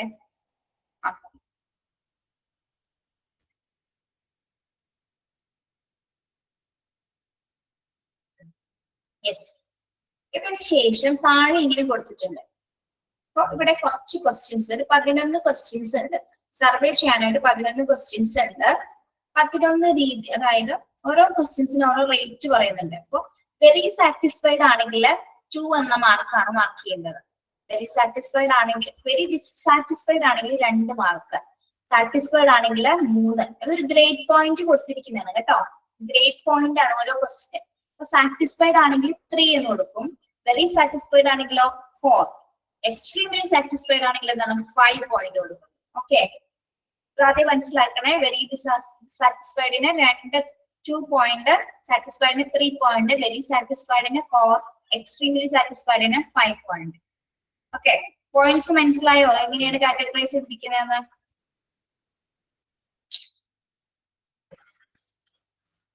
ഓക്കെ ആണോ? അത് ക്ലിയർ ആയോ? എന്നാലും പറഞ്ഞ ബാക്കിയുള്ളൂ മനസ്സിലാവുള്ളൂ. യെസ്. ഓക്കെ, ഇനിയിപ്പോ ഫസ്റ്റ് ക്വസ്റ്റ്യൻ നോക്കാം. How satisfied are you with the following? അപ്പൊ ഈ തരുന്ന ക്വസ്റ്റ്യൻസിൽ നിങ്ങൾ സാറ്റിസ്ഫൈഡ് ആണോ എന്ന് നോക്കാനാണ് കേട്ടോ. അപ്പൊ ഓരോ ക്വസ്റ്റ്യൻ അനുസരിച്ച് അവർ സാറ്റിസ്ഫൈഡ് ആണെങ്കിൽ ഇതിന്റെ ഓരോ ഗ്രേഡ് പോയിന്റ് ആയിരിക്കും ഓരോ പേഷ്യൻസ് രേഖപ്പെടുത്തുന്നത്. then അവസാനമാണ് ഇതൊക്കെ, സർവേയുടെ അവസാനമാണ് ഏതാണ് ഏറ്റവും കൂടുതൽ എക്സ്ട്രീംലി സാറ്റിസ്ഫൈഡ് ആണ്, ഏത് ക്വസ്റ്റ്യൻ ആണെന്നുള്ളത് ചെക്ക് ചെയ്യുന്നത്. ഓക്കെ, ഫസ്റ്റ് ക്വസ്റ്റ്യൻ എന്താണ്? Aims of making appointments for checkup, physical exam, well visit routine, follow up appointments. ഇതാണ് ആദ്യത്തെ ചോദ്യത്തിൽ വരുന്നത്.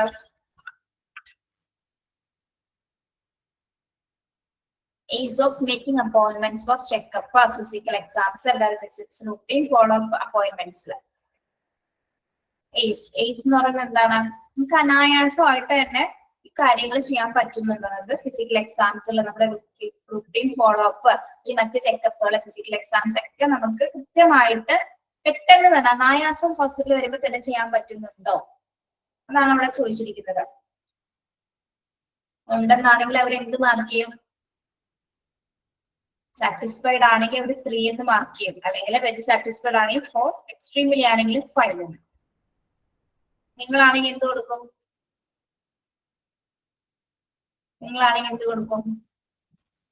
സാറ്റിസ്ഫൈഡ് ആണോ? നിങ്ങൾ ചെല്ലുമ്പോൾ തന്നെ ഹോസ്പിറ്റലിൽ വലിയ ചെക്കപ്പ് ഒക്കെ നടക്കാറുണ്ടോ? 3.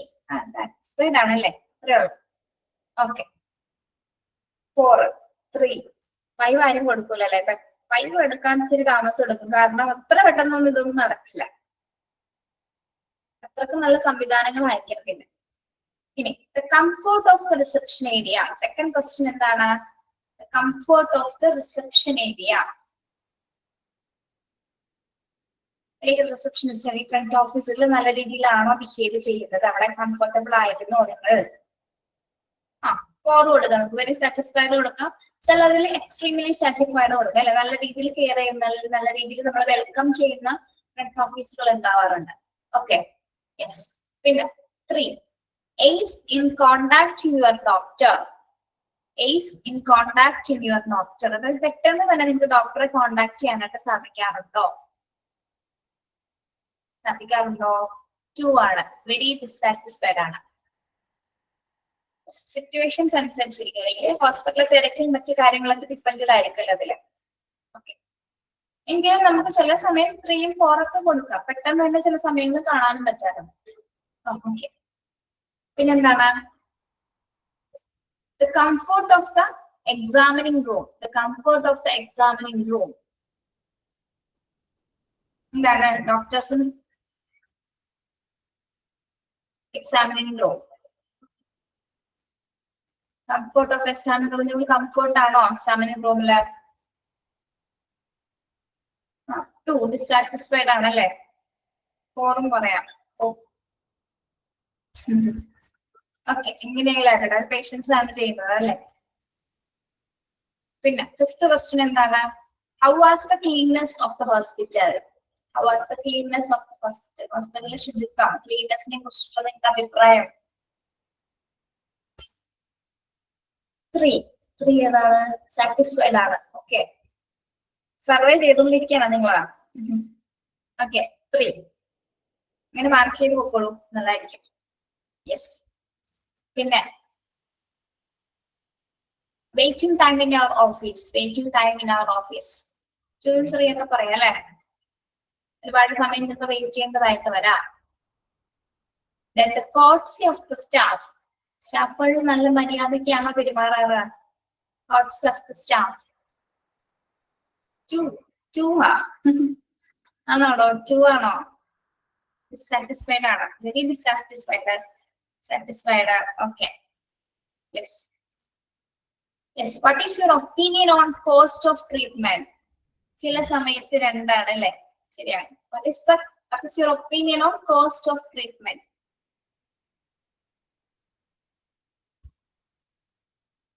2. അത് വേണമെങ്കിൽ നമുക്ക് 2 പറയാം അല്ലെ. എല്ലാവരും അത് 2 ആയിരിക്കും പറയുന്നത്. ഓക്കെ, കോസ്റ്റ് ഓഫ് ട്രീറ്റ്മെന്റ് നമുക്ക് ചില ഹോസ്പിറ്റലിൽ വളരെ കഴുത്തർപ്പം പൈസയൊക്കെ വാങ്ങിക്കും അല്ലെ. How was our diagnostic service? How was our diagnostic service? അതായത് വിവിധ തരത്തിലുള്ള ടെസ്റ്റ് സർവീസസിനെ കുറിച്ചിട്ട്, ഡയഗ്നോസ്റ്റിക് സർവീസസിനെ കുറിച്ചിട്ട് എന്താണ് നിങ്ങളുടെ അഭിപ്രായം?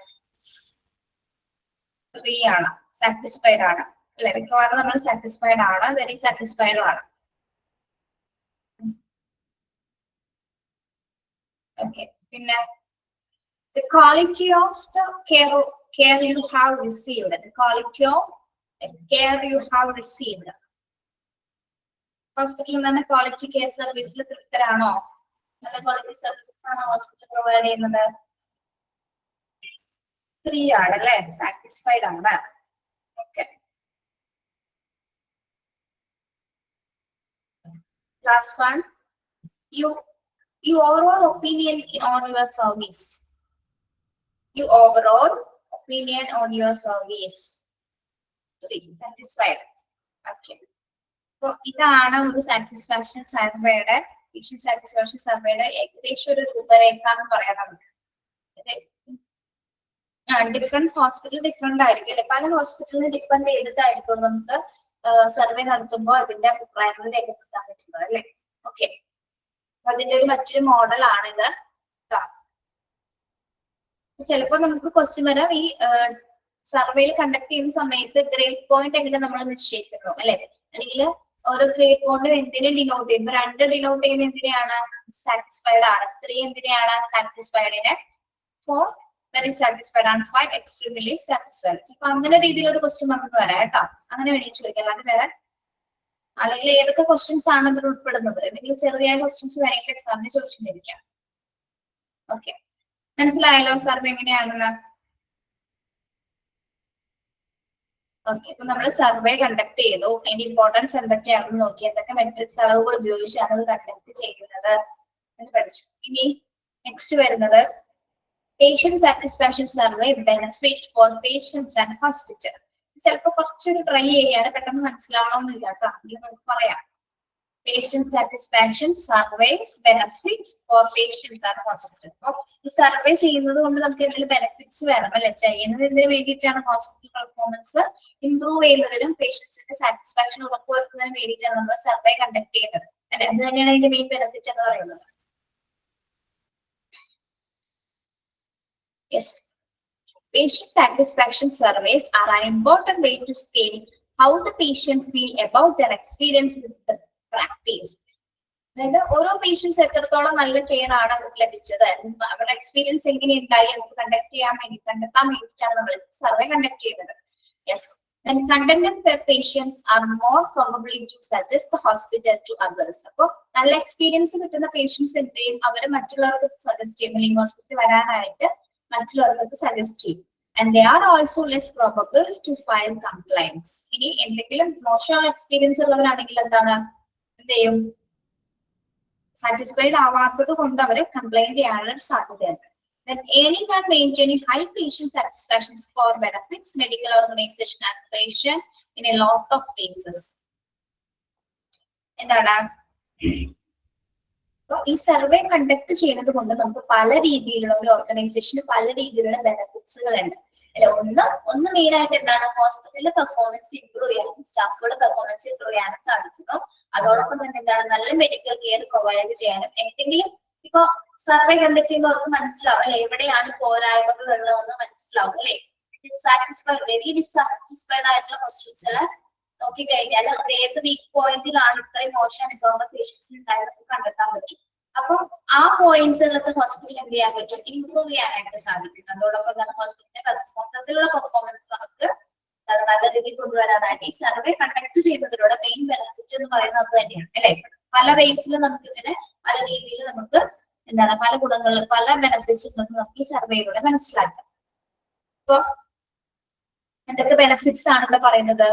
Patient loyalty and retention, increased profitability, then enhanced staff profile, higher productivity and reputation, better clinical outcomes for patients. So benefits ആണ് ഈ പറഞ്ഞത്. എന്തൊക്കെ ബെനിഫിറ്റ്സ് വരുന്നുണ്ട്? ഫസ്റ്റ് ബെനിഫിറ്റ് എന്ന് പറയുന്നത് എന്താണ്? പേഷ്യന്റ് ലോയലിറ്റി ആൻഡ് റെന്റേഷൻ, അതായത് പേഷ്യൻസിന്റെ വിശ്വസ്തത നിലനിർത്താനായിട്ട് സാധിക്കുന്നു. എങ്ങനെയാണ് പേഷ്യൻസിന്റെ വിശ്വാസം നിലനിർത്തേണ്ടത്?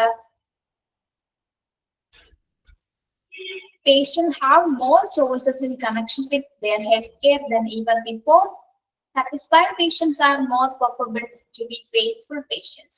This is not only means that they will schedule the necessary checkups, follow-ups, and other required appointments, but they are more probable to keep them.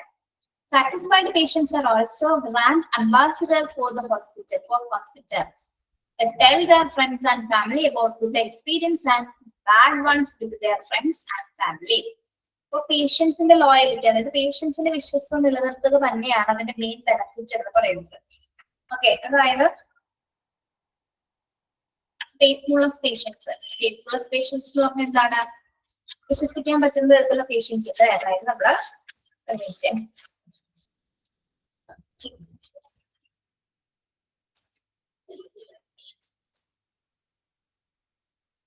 പേഷ്യൻസിനെ സംബന്ധിച്ചിടത്തോളം അവർക്ക് ഒരുപാട് ചോയ്സസ് ഉണ്ട് അല്ലെ? ഏത് ഹോസ്പിറ്റലിൽ പോകണം, ഏത് ഡോക്ടറെ കാണും, നമുക്ക് നമ്മളുടെ ചോയ്സ് ആണ്. എങ്ങനെ വേണമെങ്കിലും നമുക്ക് തിരഞ്ഞെടുക്കാം.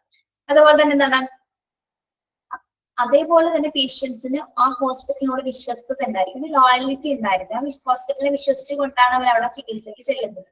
ഓക്കെ, അപ്പം എന്താണ് ആ ഹോസ്പിറ്റൽ ഫോർ എക്സാമ്പിൾ ആയിട്ട് നമുക്ക് ഈ ചില ഹോസ്പിറ്റലിൽ ചില ഡോക്ടേഴ്സിനെ കണ്ടാൽ മാത്രമേ നമ്മുടെ അസുഖം മാറുള്ളൂ അല്ലെ?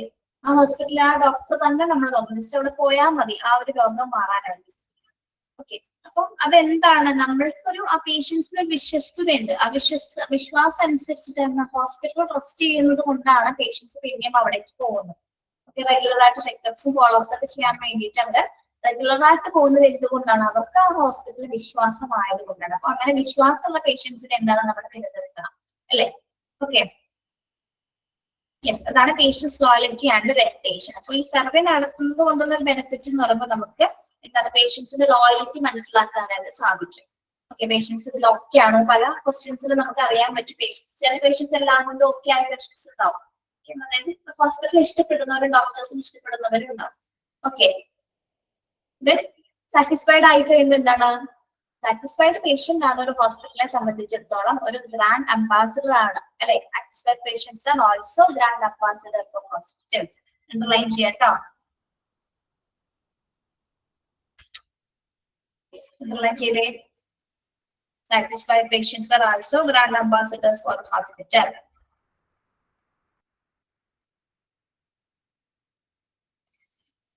പിന്നെ അവർ സെയിം ഹോസ്പിറ്റലിൽ കാണാനുള്ള സാധ്യത എന്താണ്?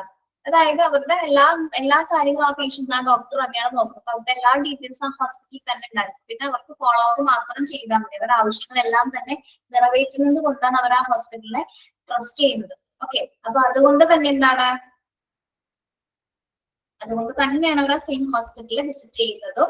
പിന്നെ എന്താണ്, സാറ്റിസ്ഫൈഡ് പേഷ്യൻസിനെ ഒരു ഹോസ്പിറ്റലിനെ സംബന്ധിച്ചിടത്തോളം അംബാസിഡേഴ്സ് ആയിട്ടാണ് കാണപ്പെടുന്നത്. ഓക്കെ, സാറ്റിസ്ഫൈഡ് പേഷ്യൻസ് അതായത് സംതൃപ്തരായ പേഷ്യൻസിനെ ഗ്രാൻഡ് അംബാസിഡർ ആയിട്ടാണ് ഹോസ്പിറ്റലിൽ കണക്കാക്കുന്നത്. ഓക്കെ, നമ്മുടെ ഏറ്റവും വിശ്വസ്തയുള്ള പേഷ്യൻസിനെ നമ്മൾ എന്തായിട്ട് കണക്കാക്കുന്നു? ഗ്രാൻഡ് അംബാസിഡേഴ്സ് ആയിട്ട് ഹോസ്പിറ്റലിൽ കണക്കാക്കുന്നു. ഇനി അവരാണ് they tell their friends and family about good experience and bad ones with their friends and families. ഇനി അവർക്ക് നല്ല അനുഭവങ്ങളാണെങ്കിൽ എന്ത് ചെയ്യും? പേഷ്യൻസിന് ഗുഡ്സോ ബാഡോ എക്സ്പീരിയൻസ് കിട്ടിയ എന്താണെങ്കിലും എന്താണ് അവരുടെ കസിൻസിനോടോ ഫ്രണ്ട്സിനോടൊക്കെ എന്താണ് അത് ഷെയർ ചെയ്തു. അപ്പൊ നല്ല എക്സ്പീരിയൻസ് എടുക്കുന്നതാണെങ്കിൽ എന്താണ് കുറെ പേഷ്യൻസ് നമ്മുടെ ഹോസ്പിറ്റലിലേക്ക് നമ്മൾ നേരത്തെ പഠിച്ച പോലെ തന്നെ പുതിയ ന്യൂ പേഷ്യൻസ് കൊണ്ടുവരാനായിട്ടും സാധിക്കും. ഓക്കെ, ഇവർ പറയും നല്ല ട്രസ്റ്റഡ് ഹോസ്പിറ്റൽ ആണ്, നിങ്ങൾ അവിടെ വരണമെന്ന് പറയും. അത് കേട്ടിട്ട് വരുന്ന പേഷ്യൻസും ഉണ്ടാകും. ഓക്കെ, അപ്പോൾ സർവേ കണ്ടക്ട് ചെയ്യുന്ന ഫസ്റ്റ് ബെനിഫിറ്റ് എന്ന് പറഞ്ഞാൽ പേഷ്യൻസിന്റെ ലോയൽറ്റി നമുക്ക് നിലനിർത്താനായിട്ട് സാധിക്കും, വിശ്വസ്തത നിലനിർത്താനായിട്ട് സാധിക്കുന്നതാണ് ഫസ്റ്റ് ബെനിഫിറ്റ്. ഓക്കെ, അത് ഹോസ്പിറ്റലിലും അതേപോലെ തന്നെ പേഷ്യൻസിനും. ദെൻ നെക്സ്റ്റ് വരുന്നത് എന്താണ്? അത് മനസ്സിലായോ? പേഷ്യന്റ് ലോയൽറ്റി ആൻഡ് റെപ്യൂട്ടേഷൻ എന്താണെന്ന് മനസ്സിലായോ?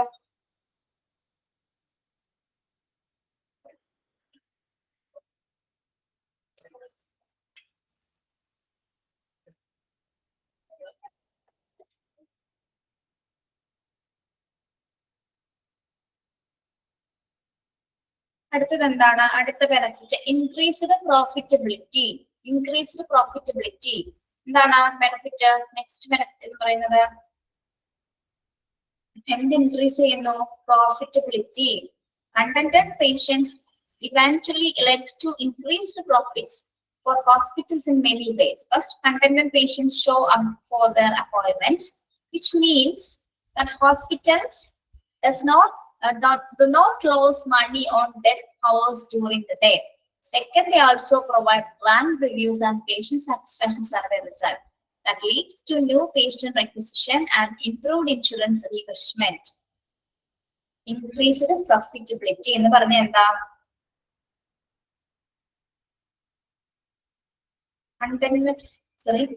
കണ്ടന്റഡ് പേഷ്യൻസ് എന്ന് പറയുന്നത് ആരാണ്?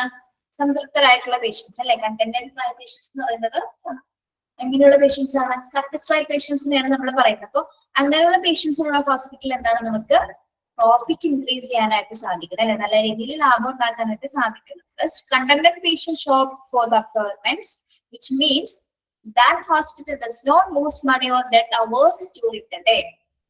അതായത് അവർക്ക് എപ്പോഴും ഒരു ഫസ്റ്റ് പ്രയോറിറ്റി ഉണ്ടാവും അല്ലെ. അവരായിരിക്കും വിശ്വസ്തയുള്ള പേഷ്യൻസ് എപ്പോഴും എന്താണ് ഹോസ്പിറ്റൽ വിസിറ്റ് ചെയ്യുകയും അതുപോലെ തന്നെ അവരുടെ സേവനങ്ങൾ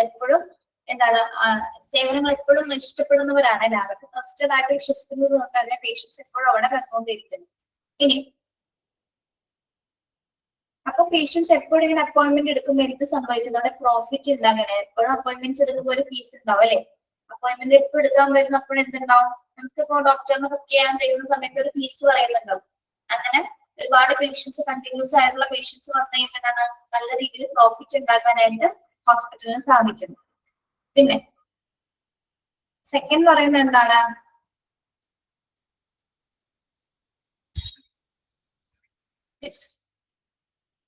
second Second, they also provide grant reviews and the patient satisfaction survey result that leads to new patient acquisition and improvement insurance refreshment. അതായത് രണ്ടാമതായിട്ട് നമ്മൾ പറയുമ്പോൾ എന്താണ്? ഇപ്പൊ എക്സാമ്പിൾ ഹോസ്പിറ്റലിൽ 5 സ്റ്റാർ ഒക്കെ കൊടുക്കില്ല നമ്മൾ. എന്തിനാണ് 5 സ്റ്റാർ ഒക്കെ കൊടുക്കുന്നത്? സ്റ്റാർ കൊടുക്കുന്നത് എന്തിനാണ്?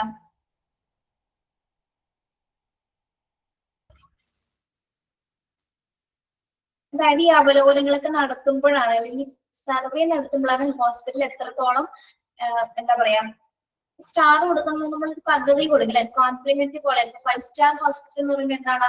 എല്ലാ ഫെസിലിറ്റീസ് ഒക്കെ പ്രൊവൈഡ് ചെയ്യുന്ന ഒരു ഹോസ്പിറ്റലാണ് അല്ലെ. ഫെസിലിറ്റീസ് എന്തായിരിക്കും? അപ്പൊ നമ്മൾ എന്ത് കൊടുക്കും? അവിടെ 5 സ്റ്റാർ കൊടുക്കും. അപ്പൊ നമ്മൾ സർവേ ചെയ്യുന്ന സമയത്ത് എന്താണ്? രോഗി ഈ ഹോസ്പിറ്റൽ സേവനങ്ങളിൽ സംതൃപ്തനാണോ എന്ന് നമ്മൾ ചെക്ക് ചെയ്യും അല്ലെ. സാറ്റിസ്ഫാക്ഷൻ സർവേ റിസൾട്ടിൽ നമുക്ക് മനസ്സിലാവും അവിടുത്തെ സേവനങ്ങളിൽ പേഷ്യന്റ് സാറ്റിസ്ഫൈഡ് ആണ്. അപ്പൊ അവര് ചിലപ്പോൾ റേറ്റ് ചെയ്യുന്നത് ചിലപ്പോൾ സ്റ്റാർ വെച്ചിട്ടായിരിക്കും. ഇപ്പൊ നമ്മൾ പറഞ്ഞ ഗ്രേഡ് പോയിന്റ് അല്ലാതെ സ്റ്റാർ ഇടാനായിരിക്കും വരുന്നത്. ചില സർവേയിൽ പല രീതിയിലാണ് നമ്മൾ കണ്ടക്ട് ചെയ്യുന്നത് കേട്ടോ. ഗ്രേഡ് പോയിന്റ് തന്നെയല്ല, അല്ലാതെ സ്റ്റാർ ഇടാം, അല്ലെങ്കിൽ കോളംസ് ആയിരിക്കും അപ്ലൈ ചെയ്യുന്നത്. അങ്ങനെയൊക്കെ വരാറുണ്ട്. ഓക്കെ, അപ്പൊ ആ സർവേ ഉപയോഗിച്ചിട്ട് നമുക്ക് എന്താണ് അത് അവലോകനം ചെയ്യുമ്പോൾ ഏറ്റവും മികച്ച ഫലങ്ങളായിരിക്കും അത് നൽകുന്നത്. ഇനി പുതിയ രോഗികളുടെ ഏറ്റെടുക്കലിലേക്കും ഇൻഷുറൻസ് പ്രൊഫഷണൽ രോഗിയിലേക്ക് ഇത് നയിക്കുന്നത്. അപ്പൊ ഇങ്ങനെ ഹോസ്പിറ്റലിന്റെ പ്രോഫിറ്റബിലിറ്റി കൂടുമ്പോൾ, അതായത് ഹോസ്പിറ്റലിന്റെ ആ ഒരു നിലവാരം കൂടുന്നതിനനുസരിച്ച് എന്താണ് രോഗികള് എന്താണ്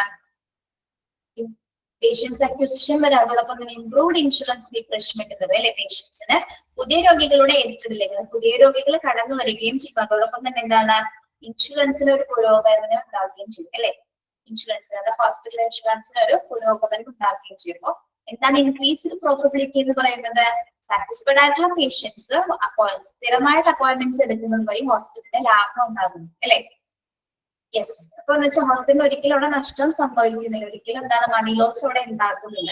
സെക്കൻഡ് കാരണം എന്ന് വെച്ചാൽ എന്താണ് ഈ സർവേ കണ്ടക്ട് ചെയ്യുന്നത് വഴി നമുക്ക് നല്ലൊരു അവലോകനം കിട്ടും. ഹോസ്പിറ്റൽ റേറ്റിംഗ് എന്താണെന്ന് മനസ്സിലാക്കാൻ പറ്റും. അതോടൊപ്പം തന്നെ എന്താണ് പുതിയ രോഗികൾ ഹോസ്പിറ്റലിലേക്ക് കടന്നു വരികയും ഹോസ്പിറ്റൽ എന്താണ് പുതിയ രോഗികളെ ഏറ്റെടുക്കലിലേക്കും അതുപോലെ തന്നെ എന്താണ് ഇൻഷുറൻസ് റീഇംബേഴ്സ്മെന്റിലെ പുരോഗതിയിലേക്ക് നയിക്കും. നല്ല രീതിയിൽ അവിടെ ഇൻഷുറൻസ് മേഖല കൂടി എന്താണ് അവിടെ വർദ്ധിക്കുകയാണ്. വരുന്ന രോഗികൾ ഇപ്പൊ ഹോസ്പിറ്റലിൽ തന്നെ സംവിധാനങ്ങൾ ഉണ്ടാവും അല്ലെ. ക്ലൈം സംവിധാനങ്ങൾ ഹോസ്പിറ്റലിന് റിലേറ്റഡ് ആയിട്ടുള്ള കമ്പനീസ് ഉണ്ടാവും, ഇൻഷുറൻസ് കമ്പനീസ്. അപ്പൊ പുതിയ രോഗികൾ വരുമ്പോൾ എന്താണ് അവരും ആ ഇൻഷുറൻസിൽ ഏറ്റെടുക്കുകയും എന്താണ് അതിലേക്ക് ചേരുകയും പിന്നെ എന്താണ് അവർ ആ ഫെസിലിറ്റീസ് ഉപയോഗിക്കുകയും ചെയ്യും. അപ്പൊ ഹോസ്പിറ്റൽ അവിടെ പ്രോഫിറ്റ് കൂടുകയാണ് അല്ലെ, ലാഭം ഉണ്ടാകുകയാണ്. അത് എന്തുകൊണ്ടാണ് ഇപ്പൊ ഈ ലാഭം സംഭവിച്ചത്? സർവേസ് കണ്ടക്ട് ചെയ്തത് കൊണ്ടുകൊണ്ട് അല്ലെ. പേഷ്യന്റ് സാറ്റിസ്ഫാക്ഷൻ സർവേ കണ്ടക്ട് ചെയ്തത് കൊണ്ടാണ് ഇത്തരത്തിലൊരു ബെനിഫിറ്റ് ഹോസ്പിറ്റലിലും പേഷ്യൻസിനും ഉണ്ടായത്. Increased profitability. ഓക്കെ, മനസ്സിലായോ അത്?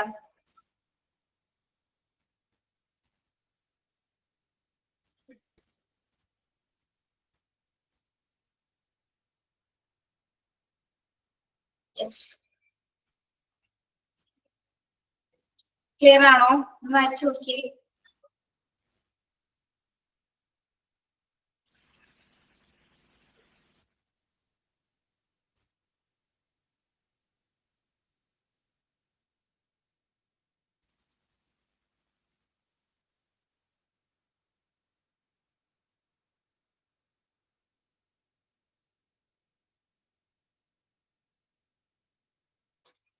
ടീച്ചറോട് ഡെഡ് അവേഴ്സ് എന്ന് പറഞ്ഞില്ലേ, നിങ്ങൾ എന്താ ചോദിക്കാൻ? ഡെഡ് അവേഴ്സ് എന്താണെന്ന്?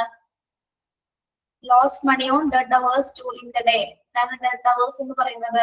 അതായത് പേഷ്യൻസ് ഇല്ലാണ്ടാവുന്നില്ല അവിടെ. അതായത് നിരന്തരമുള്ള അപ്പോയിന്റ്മെന്റ്സ് മൂലം സാറ്റിസ്ഫൈഡ് ആയിട്ടുള്ള പേഷ്യൻസ് കണ്ടിന്യൂസ് ആയിട്ട് വരുന്ന മൂലം അവിടെ ഡെഡ് അവേഴ്സ് ഉണ്ടാകുന്നത്. പേഷ്യൻസ് ഇല്ലാത്തൊരവസ്ഥ ഉണ്ടാകുന്നില്ല. ഫുൾ ടൈംസ് എന്താണ് ഹോസ്പിറ്റലിൽ പേഷ്യൻസ് ഉണ്ടാവും. അതാണ് ഡെഡ് അവേഴ്സ് എന്നാണ് സൂചിപ്പിക്കുന്നത് കേട്ടോ. ചോദിച്ചില്ലല്ലോ, കണ്ടില്ല വീട്? ഞാനും വിട്ടുപോയത് പറയാം. ഓക്കെ, മനസ്സിലായോ പിള്ളേരെ?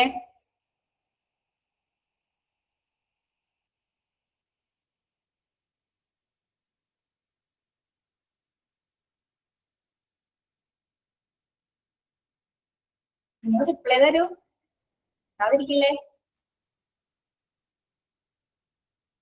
യെസ്, അടുത്തത് പറയട്ടെ. എൻഹാൻസ്ഡ്. അനുലക്ഷ്മി ഇന്ന് ക്ലാസ്സിൽ ഉണ്ടായിരുന്നില്ലേ PG-ല്? അനു ഇല്ല അല്ലെ? ആ കണ്ടില്ല, അല്ലെങ്കിൽ കമന്റ് കാണാറുണ്ട്.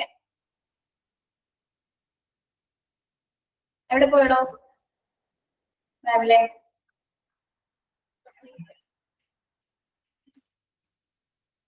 ഹോസ്പിറ്റലാണോ? ഹോസ്പിറ്റലിൽ പഠിച്ച് ഹോസ്പിറ്റലിൽ തന്നെയാണോ? സുഖമില്ലേടോ? എന്ത് പറ്റി? യുദ്ധം പ്രഖ്യാപിച്ചതിനെ കുറിച്ച് പേടി പനിയും വല്ലതും വന്നോ? അങ്ങനെയൊന്നുമില്ലല്ലോ മിസ്സേ. ഓക്കെ, നമുക്ക് നെക്സ്റ്റ് നോക്കാം. Enhanced staff morale.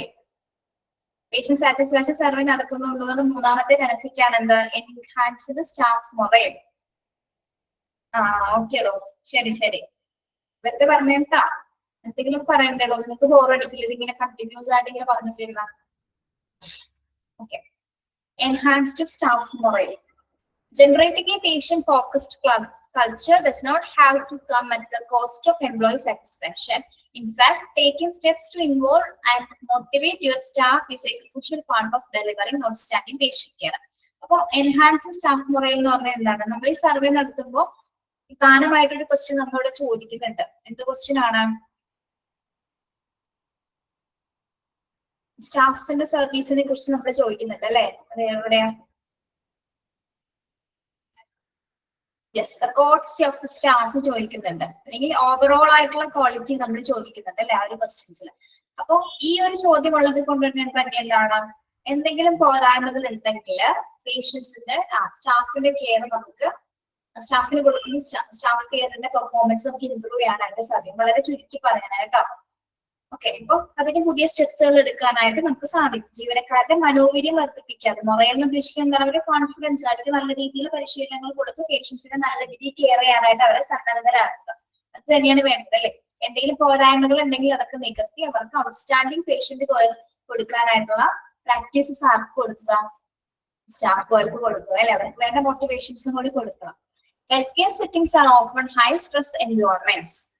നമുക്കറിയാം ഹെൽത്ത് കെയർ സെറ്റിംഗ്സ് എന്ന് പറയുന്നത് ഹൈ സ്ട്രെസ് ആയിട്ടുള്ള എൻവയോൺമെന്റ് ആണ്. ഹൈ സ്ട്രെസ് എന്ന് പറഞ്ഞാൽ എന്താണ്? ഹൈ സ്ട്രെസ് ആരോഗ്യ സംവിധാനം എപ്പോഴും നമുക്ക് പ്രഡിക്റ്റബിൾ അല്ല. എപ്പോൾ വേണമെങ്കിലും ഡിഫിക്കൽട്ടീസ്, കോംപ്ലിക്കേഷൻസ് ഒക്കെ നടക്കുന്ന ഒരു സിറ്റുവേഷൻ ആണ് എന്ത്? അങ്ങനത്തെ ഒരു ചുറ്റുപാടാണ് നമ്മുടെ ഹെൽത്ത് കെയർ സെറ്റിംഗ്സ്. അപ്പോൾ അത്തരത്തിലുള്ള പേഷ്യൻസിന് ആ ഒരു സാഹചര്യത്തിൽ അവിടുത്തെ സ്റ്റാഫുകൾ ചിലപ്പോൾ സ്ട്രെസ്ഡ് ആയിട്ടായിരിക്കും ബിഹേവ് ചെയ്യുന്നത് അല്ലെ? യെസ്, അപ്പൊ അങ്ങനെയുള്ള സ്റ്റാഫുകൾ, അങ്ങനെ ഒരു ചുറ്റുപാടില് നമ്മൾ എന്ത് ചെയ്യണം? Training and strengthening the employees, make them able to perform their jobs to best of their abilities and make them feel valued and increase staff retention. അപ്പൊ അവർക്ക് അങ്ങനെ സ്ട്രെസ് എൻവയോൺമെന്റിൽ പെരുമാറുന്ന സ്റ്റാഫുകൾക്ക് നമ്മൾ എങ്ങനെ കൊടുക്കണം? നല്ല രീതിയിലുള്ള അവരുടെ ജോബ് പെർഫോമൻസ് ഇംപ്രൂവ് ചെയ്യുന്ന തരത്തിലുള്ള, അല്ലെങ്കിൽ അവരുടെ എബിലിറ്റീസ് ബെസ്റ്റ് പെർഫോമൻസ് കാഴ്ചവെക്കാനുള്ള ട്രെയിനിങ് അല്ലെങ്കിൽ നല്ല പരിശീലനങ്ങൾ കൊടുക്കുന്നത് വഴി അവർക്ക് അവരുടെ മൊറൈൽ വർദ്ധിപ്പിക്കാനായിട്ട് സാധിക്കുന്നു അല്ലെ? അതോടൊപ്പം എന്താ? Increase staff retention. സ്റ്റാഫുകളെ നല്ല രീതിയിൽ നിലനിർത്താനായിട്ടും അവർക്ക് ഒരു വാല്യൂ ഉള്ളതാക്കാനായിട്ടും നമുക്ക് സാധിക്കുന്നു. Then experienced staff know how to carry out attentive service, patient-focused service that help to boost patient satisfaction scores. അപ്പൊ നമ്മള് ഈ പേഷ്യൻസിന് അല്ലെങ്കിൽ സ്റ്റാഫുകൾക്ക് നമ്മൾ എന്താണ് നല്ല രീതിയിലൊരു പ്രാക്ടീസ് അല്ലെങ്കിൽ പ്രാക്ടീസ് എന്തിനു വേണ്ടിയിട്ടാണ്? ബെസ്റ്റ് പെർഫോമൻസ് കാഴ്ചവെക്കാൻ വേണ്ടിയാണ് ട്രെയിനിങ് കൊടുക്കുന്നത് അല്ലെ? അപ്പോൾ നല്ല അറ്റൻഡീവ് സർവീസസ് കൊടുക്കുന്നതിന് വേണ്ടിയിട്ട്, അല്ലെങ്കിൽ പേഷ്യൻസിനെ കൂടുതൽ ഫോക്കസ് ചെയ്യുന്നതിന് വേണ്ടിയിട്ടാണെങ്കിൽ പേഷ്യന്റ് സാറ്റിസ്ഫാക്ഷന്റെ സ്കോർ ഇംപ്രൂവ് ചെയ്യുന്ന തരത്തില് എന്താണ് നമുക്ക് സ്റ്റാഫുകൾക്ക് നമുക്ക് നല്ല രീതിയിലുള്ള പരിശീലനങ്ങൾ കൊടുക്കുക. അതുവഴി എന്താണ് അവരുടെ കോൺഫിഡൻസ് വർദ്ധിക്കുകയും അവരുടെ ഡ്യൂട്ടീസ് അവർക്ക് വളരെ എന്താണ് സ്ട്രെസ്ഫുൾ ഒന്നും ഇല്ലാതെ സ്ട്രെസ് ഫ്രീ ആയിട്ട് അവർക്ക് ചെയ്യാനായിട്ട് സാധിക്കും. ഓക്കെ,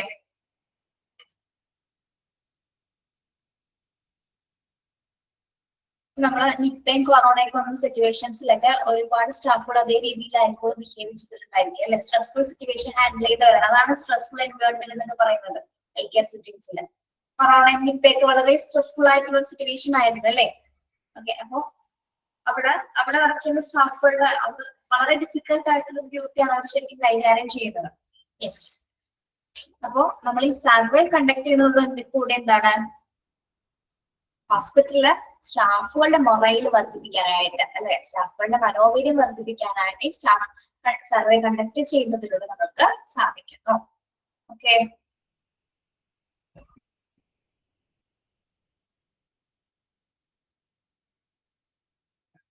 മനസ്സിലായോ പിള്ളേരെ? എൻഹാൻസ്ഡ് സ്റ്റാഫ് മൊബൈൽ എന്താണെന്ന്?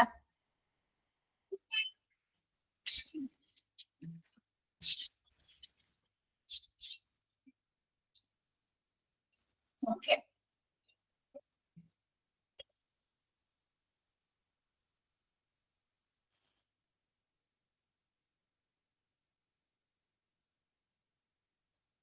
മിസ് ഇതിന്റെ ഒക്കെ മെയിൻ പോയിന്റ് നോട്ട് ചെയ്താൽ മതിയോ? ഹെഡ് പോയിന്റ്സ് അല്ലേ? ആ ഹെഡ് പോയിന്റ് നോക്കിയാൽ മതിയടോ. അങ്ങനെ ചോദിക്കുള്ളൂ, അങ്ങനെ ഉള്ള ക്വസ്റ്റ്യൻസ് കേട്ടോ. അപ്പൊ ബെനിഫിറ്റ് ഏതൊക്കെയാണ്? അപ്പൊ ഹെഡ് പോയിന്റ്സ് ഉദ്ദേശിക്കുന്നത് ഇതല്ലേ ഞാൻ ചോദിച്ചത്? പേഷ്യന്റ് വാലിഡേറ്റ് ചെയ്ത് മാത്രം അല്ലെങ്കിൽ ഇതിന്റെ ഉള്ളിൽ നിന്ന് ചോദിക്കുമെന്നാണോ ചോദിച്ചത്? ഉള്ളിൽ നിന്ന് ചോദിക്കില്ലടോ, ഒന്നും കഴിയണ്ട. അങ്ങനെ ഇടില്ല, ഞാൻ ക്വസ്റ്റ്യൻ ഇതില്ല അവിടെ കേട്ടോ. അങ്ങനെ ഹെഡ് പോയിന്റ്സ് മാത്രം പഠിച്ചു വെക്കുക. അപ്പൊ നമുക്ക് എളുപ്പമാണ് അല്ലെ? പേഷ്യന്റ് സാറ്റിസ്ഫാക്ഷൻ, സർവേയുടെ ബെനിഫിറ്റ്സ് എന്തൊക്കെയാണ്?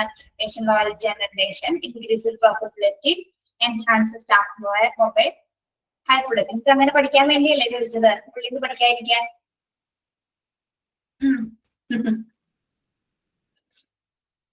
നമുക്ക് മനസ്സിലാവണോ? നമ്മളതൊക്കെ പഠിച്ചു തന്നെയല്ലേ?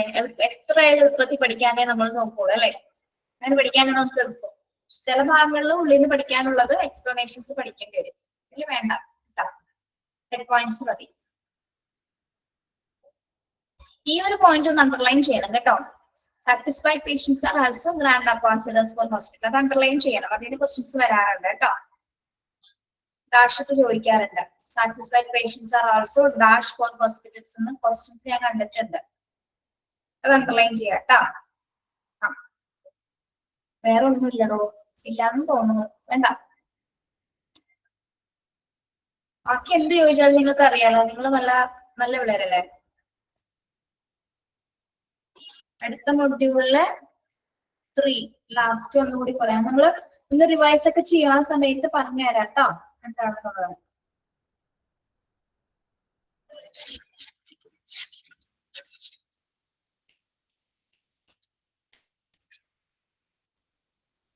ട്യൂസ്ഡേ നമ്മളുടെ ഈ ചാപ്റ്റർ തീർന്നു. ടീച്ചർ മൺഡേ എടുക്കും കേട്ടോ. ജോബ് സാറിന്റെ ക്ലാസ്സിന് പകരം ടീച്ചർ ആരെയും എടുക്കുന്നത്. അപ്പൊ ശരി, പിന്നെ നമുക്ക് ഒരു ചാപ്റ്റർ കൂടി ഉള്ളൂ, നമുക്ക് എടുക്കാം. ബാക്കി ടീച്ചേഴ്സ് ബാക്കിയുള്ളത് എടുത്തോളൂ. നിങ്ങക്ക് ഹൗസ് കീപ്പിംഗ് കഴിഞ്ഞായിരുന്നോ? ഇതാരെ എടുത്തേ ഹൗസ് കീപ്പിംഗ്? എടുത്തിട്ടില്ല? ഇല്ല, സോളിമിസ് എടുത്തിട്ടില്ല. സോളിമിസ് ഇപ്പൊ ഏതാ എടുത്തുകൊണ്ടിരിക്കുന്നത്? മെഡിക്കൽ എക്യുപ്മെന്റ് ആണോ? മെഡിക്കൽ എക്യുപ്മെന്റ് എടുത്തോ? അതും എടുത്തിട്ടില്ല.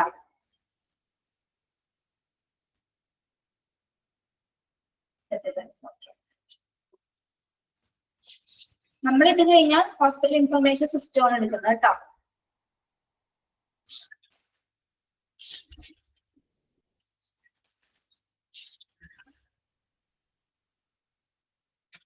ഓക്കെ, പിന്നെ നിർത്തട്ടെ? ഇത്ര മതിയില്ലേ? ബാക്കി നമുക്ക് ഹയർ പ്രൊഡക്ടിവിറ്റി അടുത്ത ദിവസം എടുക്കാം കേട്ടോ. പ്രൊട്ടക്ഷനും കൂടെ ഉള്ളത്. ഓക്കെ, വേറെ എന്തെങ്കിലും ചോദിക്കാനുണ്ടോ?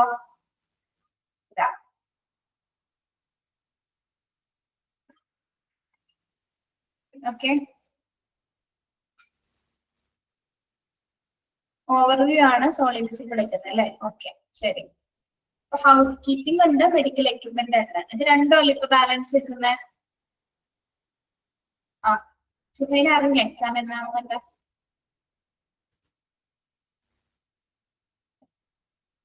ഒന്ന് പറഞ്ഞേ പിള്ളേരെ. ഏതൊക്കെയാണ് മെഡിക്കൽ എക്യുപ്മെന്റ്, ഹൗസ് കീപ്പിംഗ്, പിന്നെ എന്താണ്? എന്റെ നോക്കണ്ട, ഞാൻ എടുത്തോളാം. ബാക്കിയെല്ലാം കഴിഞ്ഞില്ല. മിസ് 2-3 ചാപ്റ്റർ എടുത്തിട്ടുണ്ടല്ലോ. ഒന്ന് സിലബസ് എടുത്തൊന്ന് നോക്കിയേക്കണം. അപ്പൊ നിങ്ങളും കൂടി ഒന്ന് ഉറപ്പ് വരുത്തണം. ഞങ്ങളുടെ സൈഡിൽ നോക്കുന്നുണ്ട്. ഓക്കെ,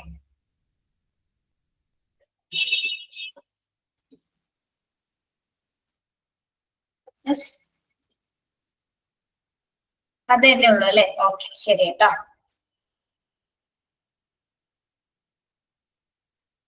മൊഡ്യൂൾ 3 ഫസ്റ്റ് ചാപ്റ്റർ കൂടി എടുക്കാനുണ്ട്. ഏതാണോ ഫസ്റ്റ് ചാപ്റ്റർ? മൊഡ്യൂൾ 3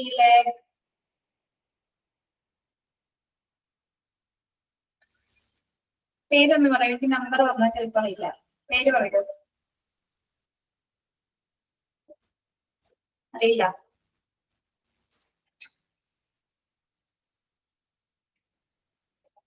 ഫസ്റ്റ് ആയിരിക്കില്ല, ഫസ്റ്റ് ഒക്കെ എടുത്തു പോയത്. മൊഡ്യൂൾ 3 കംപ്ലീറ്റ് ആണല്ലോടോ. മൊഡ്യൂൾ 4 ആയിരിക്കുള്ളൂ. 4 എടുക്കാനുണ്ട്, 2-3 ചാപ്റ്റർ ഉണ്ട്.